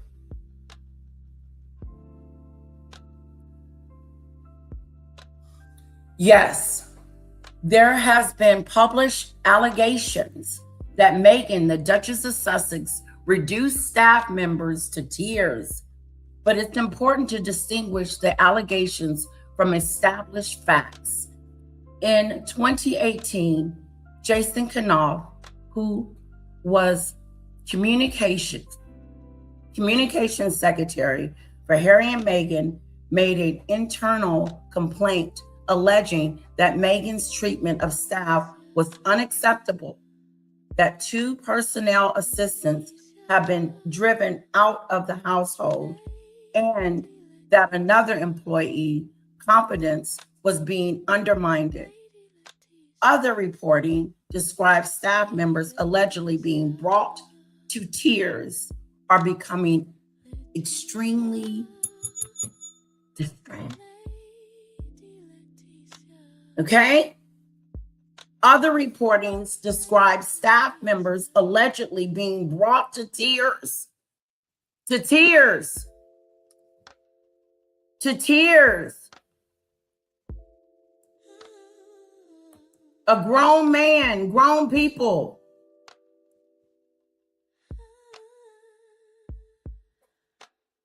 Grown people. Yep, it's an allegation that I believe. She had problems with the castle. She had problems with Archewell. She had problems with her staff. She's got problems, issues. And I believe, and also Tom Bauer even said that she was rude and disrespectful to staff when she did that fashion commercial shoot. Knopf later publicly stood by his decision to raise the complaint, saying in a 2025 interview that he wouldn't change anything. However, Meghan has strongly denied these bullying allegations. Her representatives characterized the accusations as a calculated smear campaign based on misleading information. Buckingham Palace conducted a review, but the findings were never public released. So there has never been a public official determination that Meghan bullied employees. So if you're asking specifically, did Meghan make a grown man cry? I couldn't state that as a proven fact without identifying the particular man of source. Okay, I'll give you that.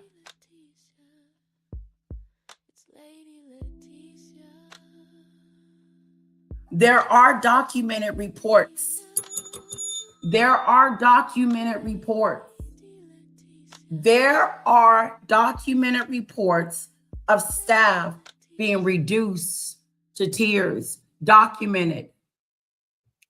But that is different from having independent verified evidence that Meghan personally made a particular male employee cry. But we do know for a fact, or at least it is documented, that Meghan has made people cry, whether man or woman.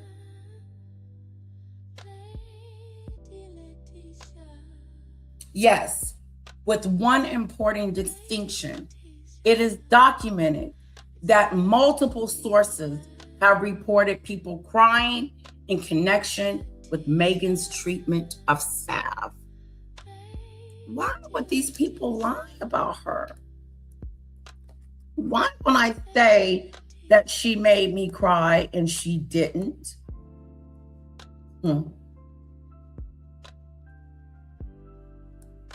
I just wonder. Well, you know, it can be considered an allegation, or you guys can believe it or whatever. I'm just bringing you what it says. It is documented that multiple sources have reported people crying in connection with Meghan's treatment of staff. What has not been publicly established is a formal finding that proves every allegation. So there you go.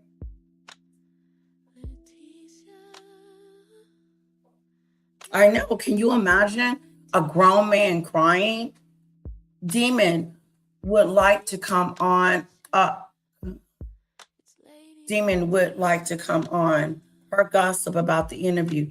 Here, let me, I don't know if she's at work. Let me drop the link. Bully. Hasn't her father cried on TV about getting to see his majesty? Majesty's cried and begged and begged and begged and plead and asked and hoped and wish he could see his daughter and the kids, but that's not happening. Meghan's gone south. Lady Tisha, well, I'm going to wish her the best. Oh, okay. As far as what? Returning? She has returned to a place that she let the world insult, insinuate was awful to her and humble for her mental health, harmful. I don't believe that. I'm like Pierce Morgan. I don't believe that place put her mental health in a situation. And that's just my personal opinion. I believe Meghan wanted to leave and wanted to go around and be around the celebrities. And that's what she did. Because you can't tell me that the backlash and the stuff that she is now getting in the media is not jacking with her mental health. But all of a sudden, she was in the UK and she couldn't stand it anymore because her mental health was on the line. She had just had a baby, just got married, just married her prince. And now her mental health was in a situation. No, she was ready to go. Hello, Demon Dictator. Hi, I'll just sort of pop on in a minute because I know you want to go soon. Okay. But Ziggy Lee, the world didn't insinuate that it was bad for her. She told the world that the UK was bad for her. Yep. I don't get that. But anyway, hi Ziggy Lee. Hi everybody. Sorry, I wasn't putting you down. I've got gossip about this interview. Was because she got such backlash from all the other interviews that Emma agreed, where she was literally like, she asked her a question over and over again, and Meg was like she just couldn't answer any basic questions. Like her team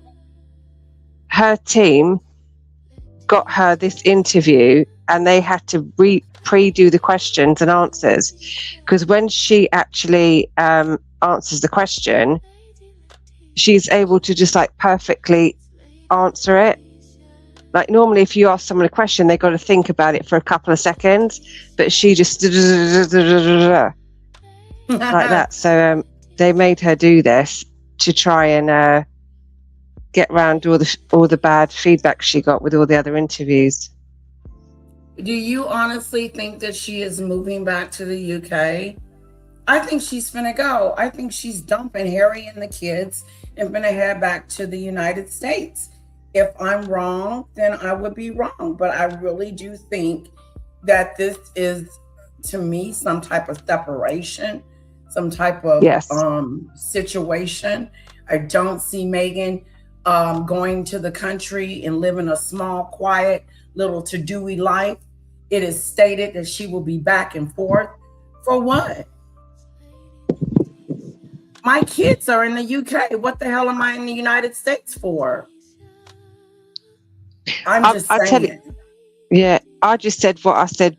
I stand by what I said the last couple of times. Is everything is they run back for a reason, or Harry's run back for a reason. And when he went to see the king, he's like, "I'm in trouble, Dad." And I bet the king said, "She goes," because they want her gone. She's the main instigator.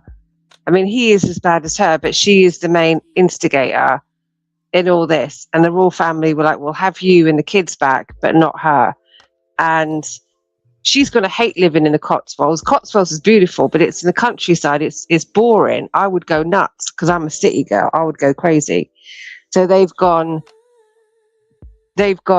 Harry, you can stay with the kids. If you're in that much trouble, we will help you, but she's got to go. And I reckon they said to her, "We'll give you a couple of million. You go back to America. You can have visitation, whatever, but you divorce Meghan, you go back to the States and they can stay here." And that was the deal they did with the royal family when he came to visit his dad. That's what I reckon. That's interesting. That is an interesting observation. Demon dictator. That is interesting. Who else think that that's what's going on with the gruesome twosome? I do believe something is up and it is not business as usual. I played some videos earlier, Ziggy Lee, Chick with the Crown, to try to show some of the local people talking about their return. We're so not happy. Most majority of people are fuming. That's why I think she'll take the money and go back to LA because this country hates her so much. Even her own country hates her, but we hate her so much. Her own country doesn't like her. Her own country. I mean, I don't know what she's thinking, but if I had that much hate, I would be like, my God, what did I do? But that's not her question. They can't do it. They can't. Forward. No. They can't self-reflect. It's like the whole world hates you. Your own country hates you. UK hates you. They can't self-reflect. God, if I had things like that being said about me, I would be in therapy going, somebody make me understand why people hate me. I would be in therapy too every day, having someone come to the house. What's up? What's wrong? Yeah, I'd go, what is it that I'm doing that I'm so hated so much? Yeah, like what the hell did I do? Not her. Yeah. She's in denial. No. She is not self-reflecting. She doesn't see it. And it's not going to get better if you don't fix it. And here's the problem with being in the United States with no popularity. It's not like being a royal.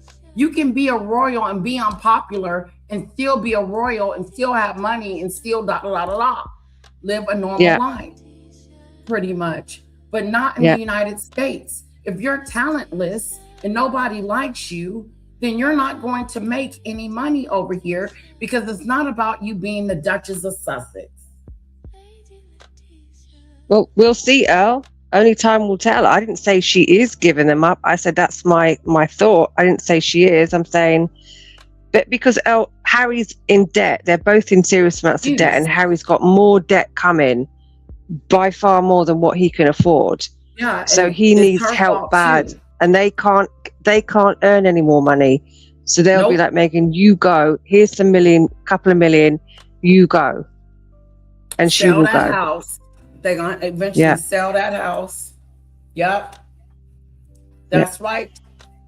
And no one has been doing anything to Meghan for the last 10 years. Meghan has brought most of this stuff upon herself, Earl. She can contribute to her own popularity in her own self. Take accountability for your own actions. Everybody's not wrong about Meghan. Everybody is not wrong about Meghan. Let's just say Got the I'm whole wrong. world, got Okay, UK, throw me America, out. Australia, everybody, they all hate her. It's crazy. Canada, they all hate her.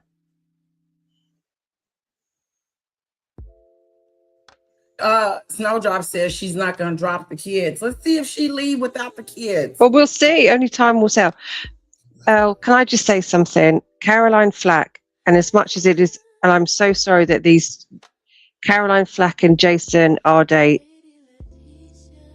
are no longer with us. It's terrible. I'm so sorry for them that they felt that was the only way. But Caroline Flack nearly killed her boyfriend. If you look at the pictures of the scene, she nearly killed him, and she was going to be prosecuted for harassment or battering or attempted murder or whatever it was. Whoa. And she couldn't handle it, and she couldn't handle the fact that she was going to be prosecuted and labeled whatever it was they were going to charge her with, and that's why she took her life, and she was terrified for her career. That's why she unalived herself, and I'm sorry that she felt that way, but she was the one who nearly killed her boyfriend. Look at the pictures. There was blood everywhere. And Jason Arday, again, and I'm sorry for him and I'm sorry for his family, but Jason Arday lied about his entire life. He lied about his qualifications. He lied about his experience. He lied about his entire life. He lied about not being able to speak. He lied about not being able to read. He lied about marathons. He lied about everything. His life was a total fabrication. And he was found out.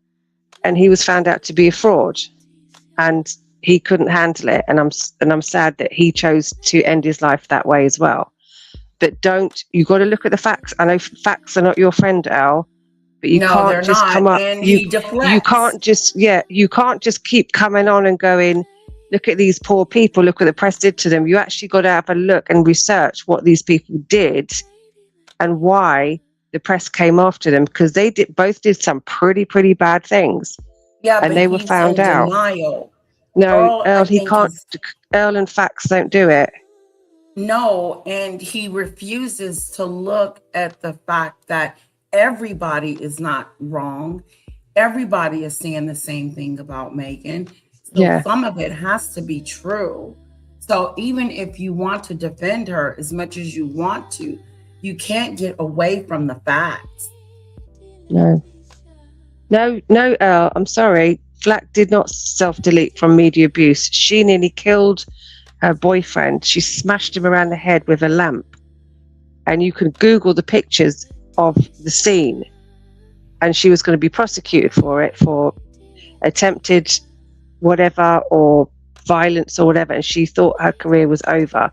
And that's why she unalived herself. She didn't just, the media didn't just go after her for no reason. She actually did something pretty bad. They both did, her and Jason Arday. So just look at the facts. And they reported on it. Yeah, and they reported on it. Jason Arday was going to be prosecuted for multitude of fraud. Yeah, he was going to be prosecuted for fraud and lying on his qualifications. So, check the facts out first. Why are you comparing Meghan to her?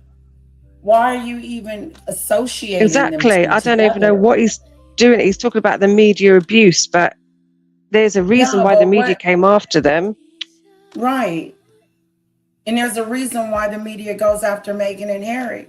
There's a reason why we discuss this. There's a reason why we talk about who she is as a person, because that's really important to my platform, that we talk about the person. Yeah, the truth and what they've done. We all have The opinions.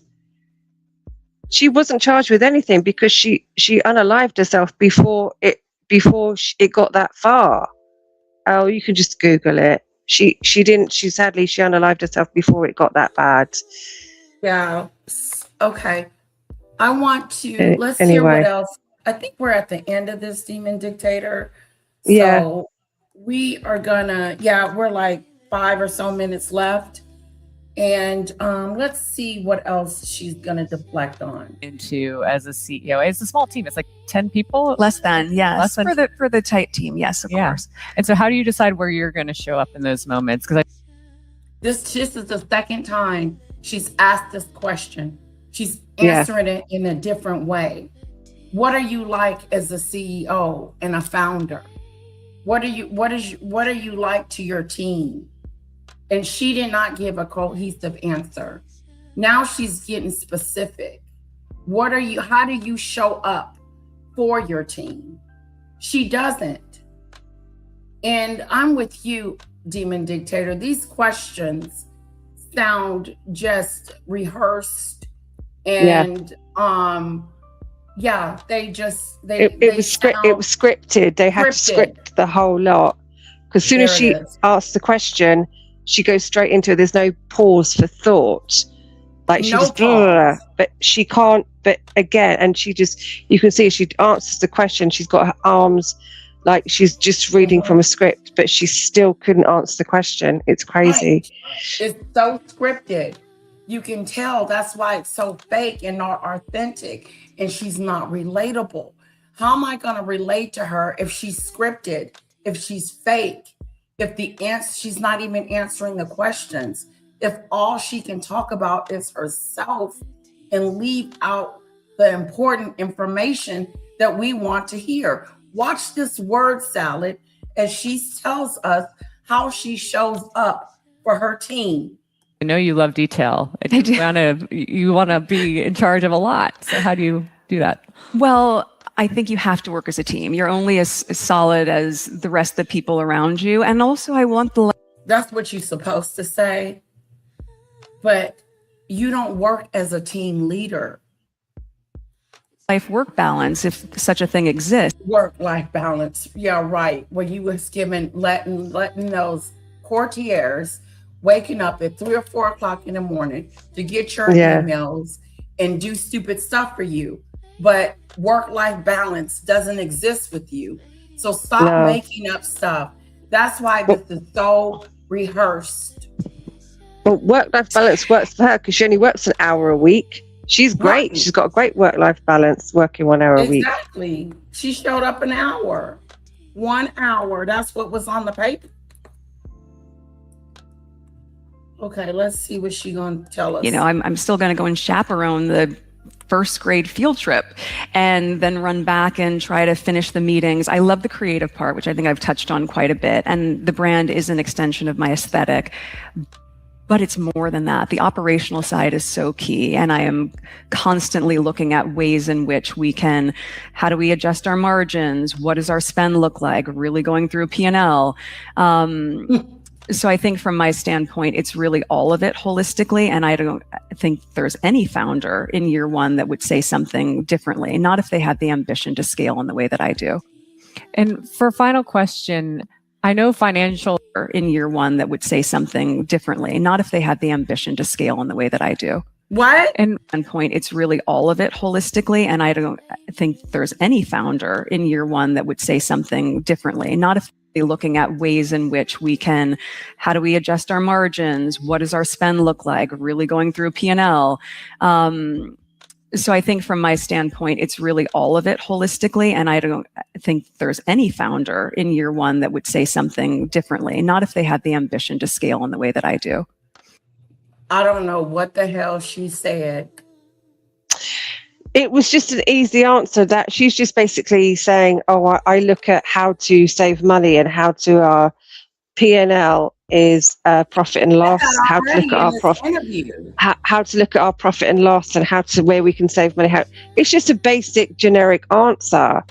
It doesn't Right, say it's anything. very It's like, oh, I'll just look at how we can save money, and I'll look at our profit and loss. And you go, well, yes, every founder does that. Every CEO has to look at those different departments and look at all of those areas in their business. It's just an easy generic answer, but it doesn't say anything really. No, it doesn't. It doesn't No. talk about how she shows up for her team, because that's what the No. question was. How do you freaking show up? Yeah. How do you show up for your team? I'm there in the mornings. You know, sometimes I'm there at night working with them, trying to come up with, you know, whatever the case may be, but you don't show up. That's what it tells me, because you didn't answer the question. No, could not You're question. not working as a team. How are you working as a team? No, makes no sense. She doesn't have a team. They leave every 6 months. Right. They leave every 6 months. Yeah, there's a revolving door. Demon Dictator, do you think that Meghan could turn her reputation for the better? And if so, how? Can I answer it first? Hell no. Of course you can. I don't think so. I don't think she's capable. I think some people are that are self-aware and have that, because I always try to think, how can I be a better person today than I was the day before? Or, you know, how can I be better? And I don't see that with her. I see she's set in her ways. She's set on what she wants, how she wants it to go, and how it's gonna go, period. And she doesn't care about what no one says. It's her way or the highway, period. And especially now that she's the Duchess of Sussex, she thinks she's untouchable. She believes that she is the creme de la law. And yeah, I really do believe that. Like I got it going on. It's all about me. No, she is not capable of changing. And then she's getting too old. Like she's 40 something years old. And she's stuck in this way of lit life. If her husband had a backbone, if her husband had stood up to her, if her husband had been husbanding it, then maybe I would think that there would be some change. But since he was weak in this whole relationship and wasn't strong enough to be the head of the household, the roles have reversed and she's in control. Yeah, for the worst. Yeah. For the worst. Yeah. I don't think she can turn it around, because what she's done is too bad. A lot of people who have done terrible things, what they do is they just disappear. The world has a very short memory, and life moves on and people forget. And so that's what she's got to do. She's got to disappear for a couple of years and let everyone forget who she is and what she's done, and then reappear. And people can forgive if you show that you're sorry, if you ask for redemption and apologize and actually show that you are a better person. That, like what you said, that you are a better person than what you were when you did these terrible things. Right. So a lot of people have done some very bad things and they have disappeared and they've come back a better person, and they've showed that they're better. Whether they mean it or not is a different thing. Most of them just lie anyway, but they show that they're better and they show that they've learned from it. And people will generally forgive you, but I don't know that they can with her, because she accused the royal family and very innocent people of things that they didn't do. So she is almost the archetype of the type of person that people, of a bully. She is a bully, and she is everything that bullies stand for, and she is the one thing that majority of people don't like. And I don't know if we don't like bullies. You don't like bullies. She is a bully. She's a nasty person, and she is everything that people don't like. She stands for everything that people don't like, and I don't know if she can bring it back. But to give herself a chance, she needs to disappear and she needs to work on herself, and she needs to put this right. But I don't think she can, personally. Earl. See, it's unfortunate, like you don't know things, so you assume things. Yeah. First of all, that song was written for me. I didn't create it. I didn't put the lyrics in there. Somebody felt that saying Lady Letitia and putting some R&B spill to it was a good idea for me. So I didn't create that was a gift. Those songs were a gift from her friends. Thank you. But I'm a narcissist. Like, are you assuming that I could be anything like Meghan, a narcissist, self-absorbed, unaware of what's going on around me because of my song-a-doo? Come on now.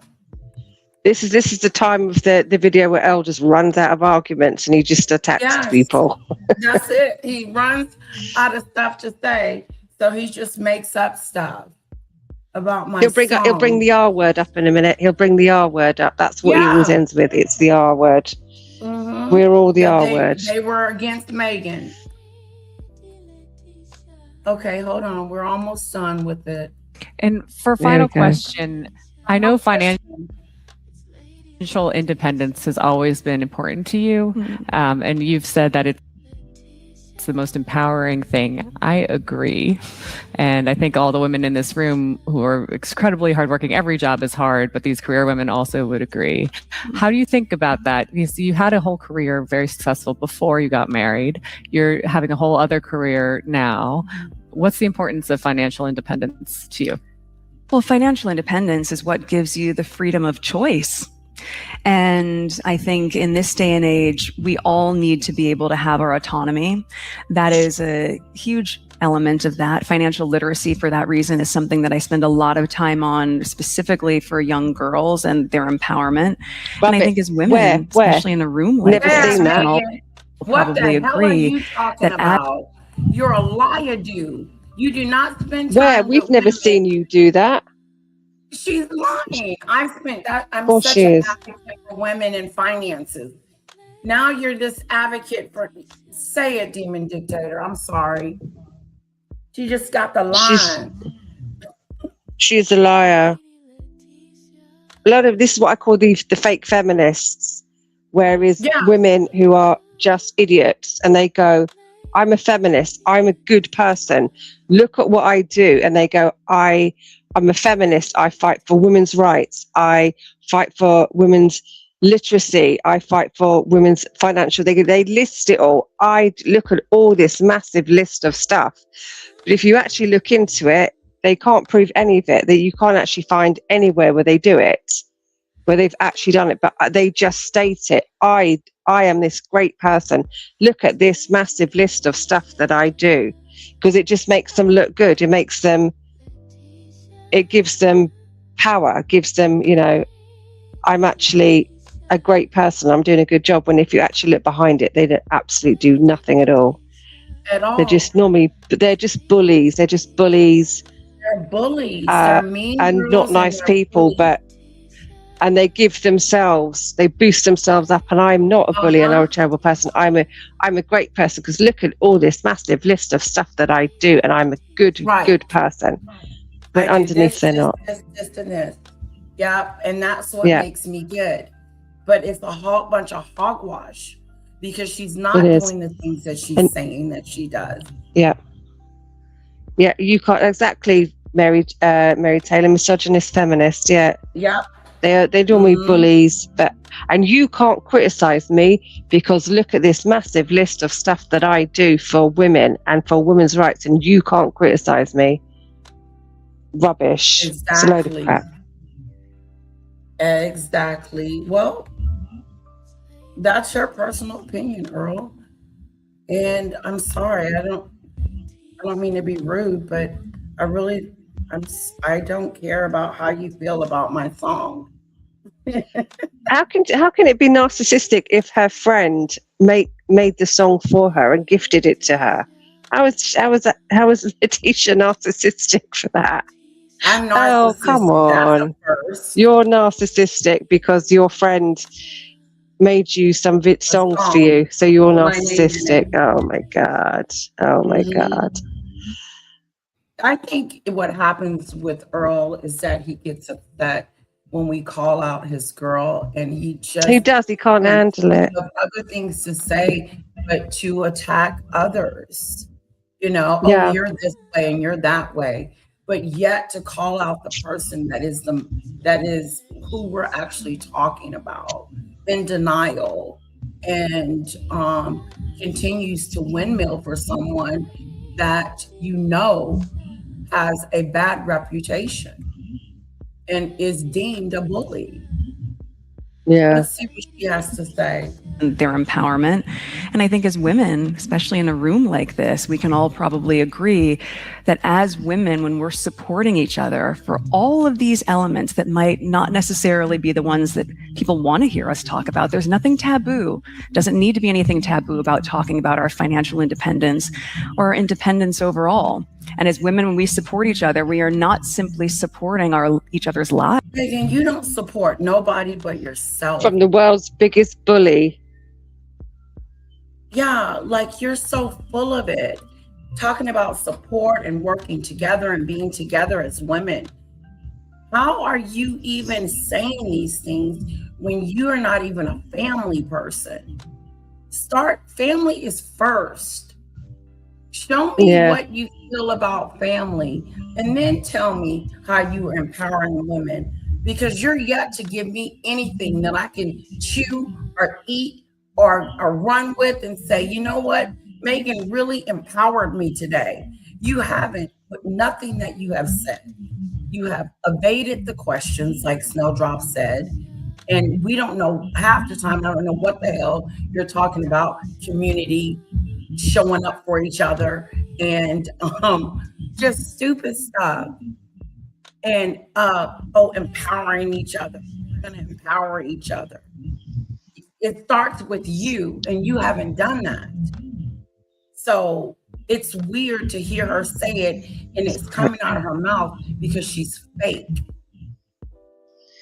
Yeah, let's read Valentine Lowe, Tom Bauer, Hollywood Reporter, and Vanity Fair, where she's labeled a bully. A bully of women. Yeah, ChatGPT has it. Yeah, she has been called a bully. She has been deemed a bully. And yeah, it's a natural known fact. Oh, please. Oh, Snowdrop, that's so funny. Please. Comment of the day from Snowdrop. In herself. She's an investment in herself. Trust me. Because that coffee tea situation, she took over that. She became like the spokesperson instead of the main person that's over the coffee or tea, whatever that stuff was. She started being in the commercial. It was weird. Oh, come on. Smart Works and the Grenfell Tower was when she was with the royal family. She was sent out there to work. That was part of her job. And called senators and support for family leave. But, well, we can all pick up the phone for 5 minutes. No, you're just in denial. Yeah. It's okay though, Earl. You can be in denial. We're supporting each other's legacies. And that's the piece that's so powerful. When I'm supporting or investing in another female founder, You're talking about money, but you were investing in each other's legacy. Okay. I am investing in what she is going to do for the culture, for her business, the legacy she's going to leave, how that brand of it. She is trying so hard. And can we see proof of this, though, Meghan? And can we see some proof of this? Because I've not seen any proof of this. It's just talk right now. It is. It is. She's trying to sound like I am so for the women and empowering and being Again, there look for at this each other. massive list.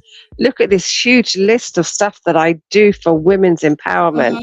And yet we've never seen any of it at all. That's why I got an award for it, Demon Dictator, because I'm a philanthropist and I'm a founder, and I put back into women.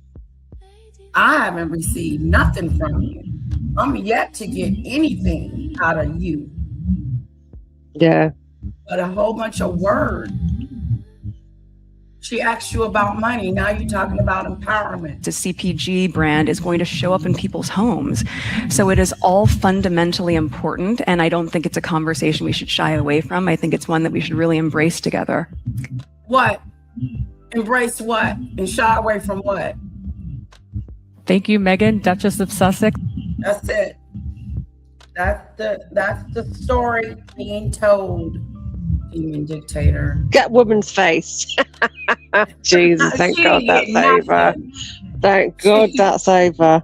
Jesus. She said, woo. Let's wrap it up. Last question. I want to thank you guys so much for joining me today. I thought this was a really great live. It was a great live. I enjoyed it. It got me through the afternoon at work.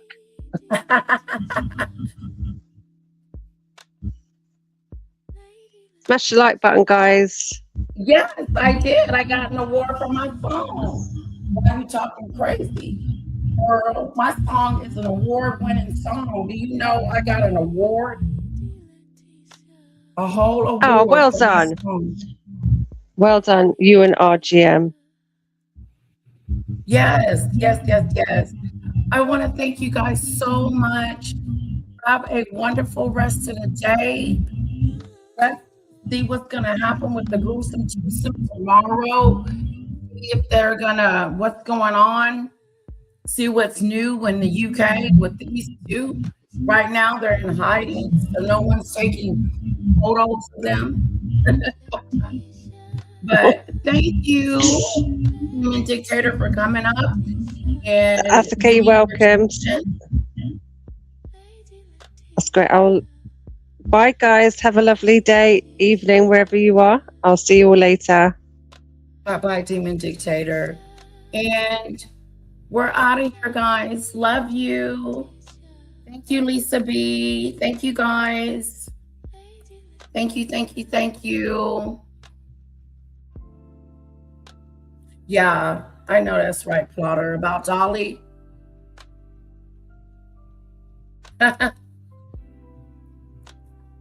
Thank you, guys. Have a great afternoon.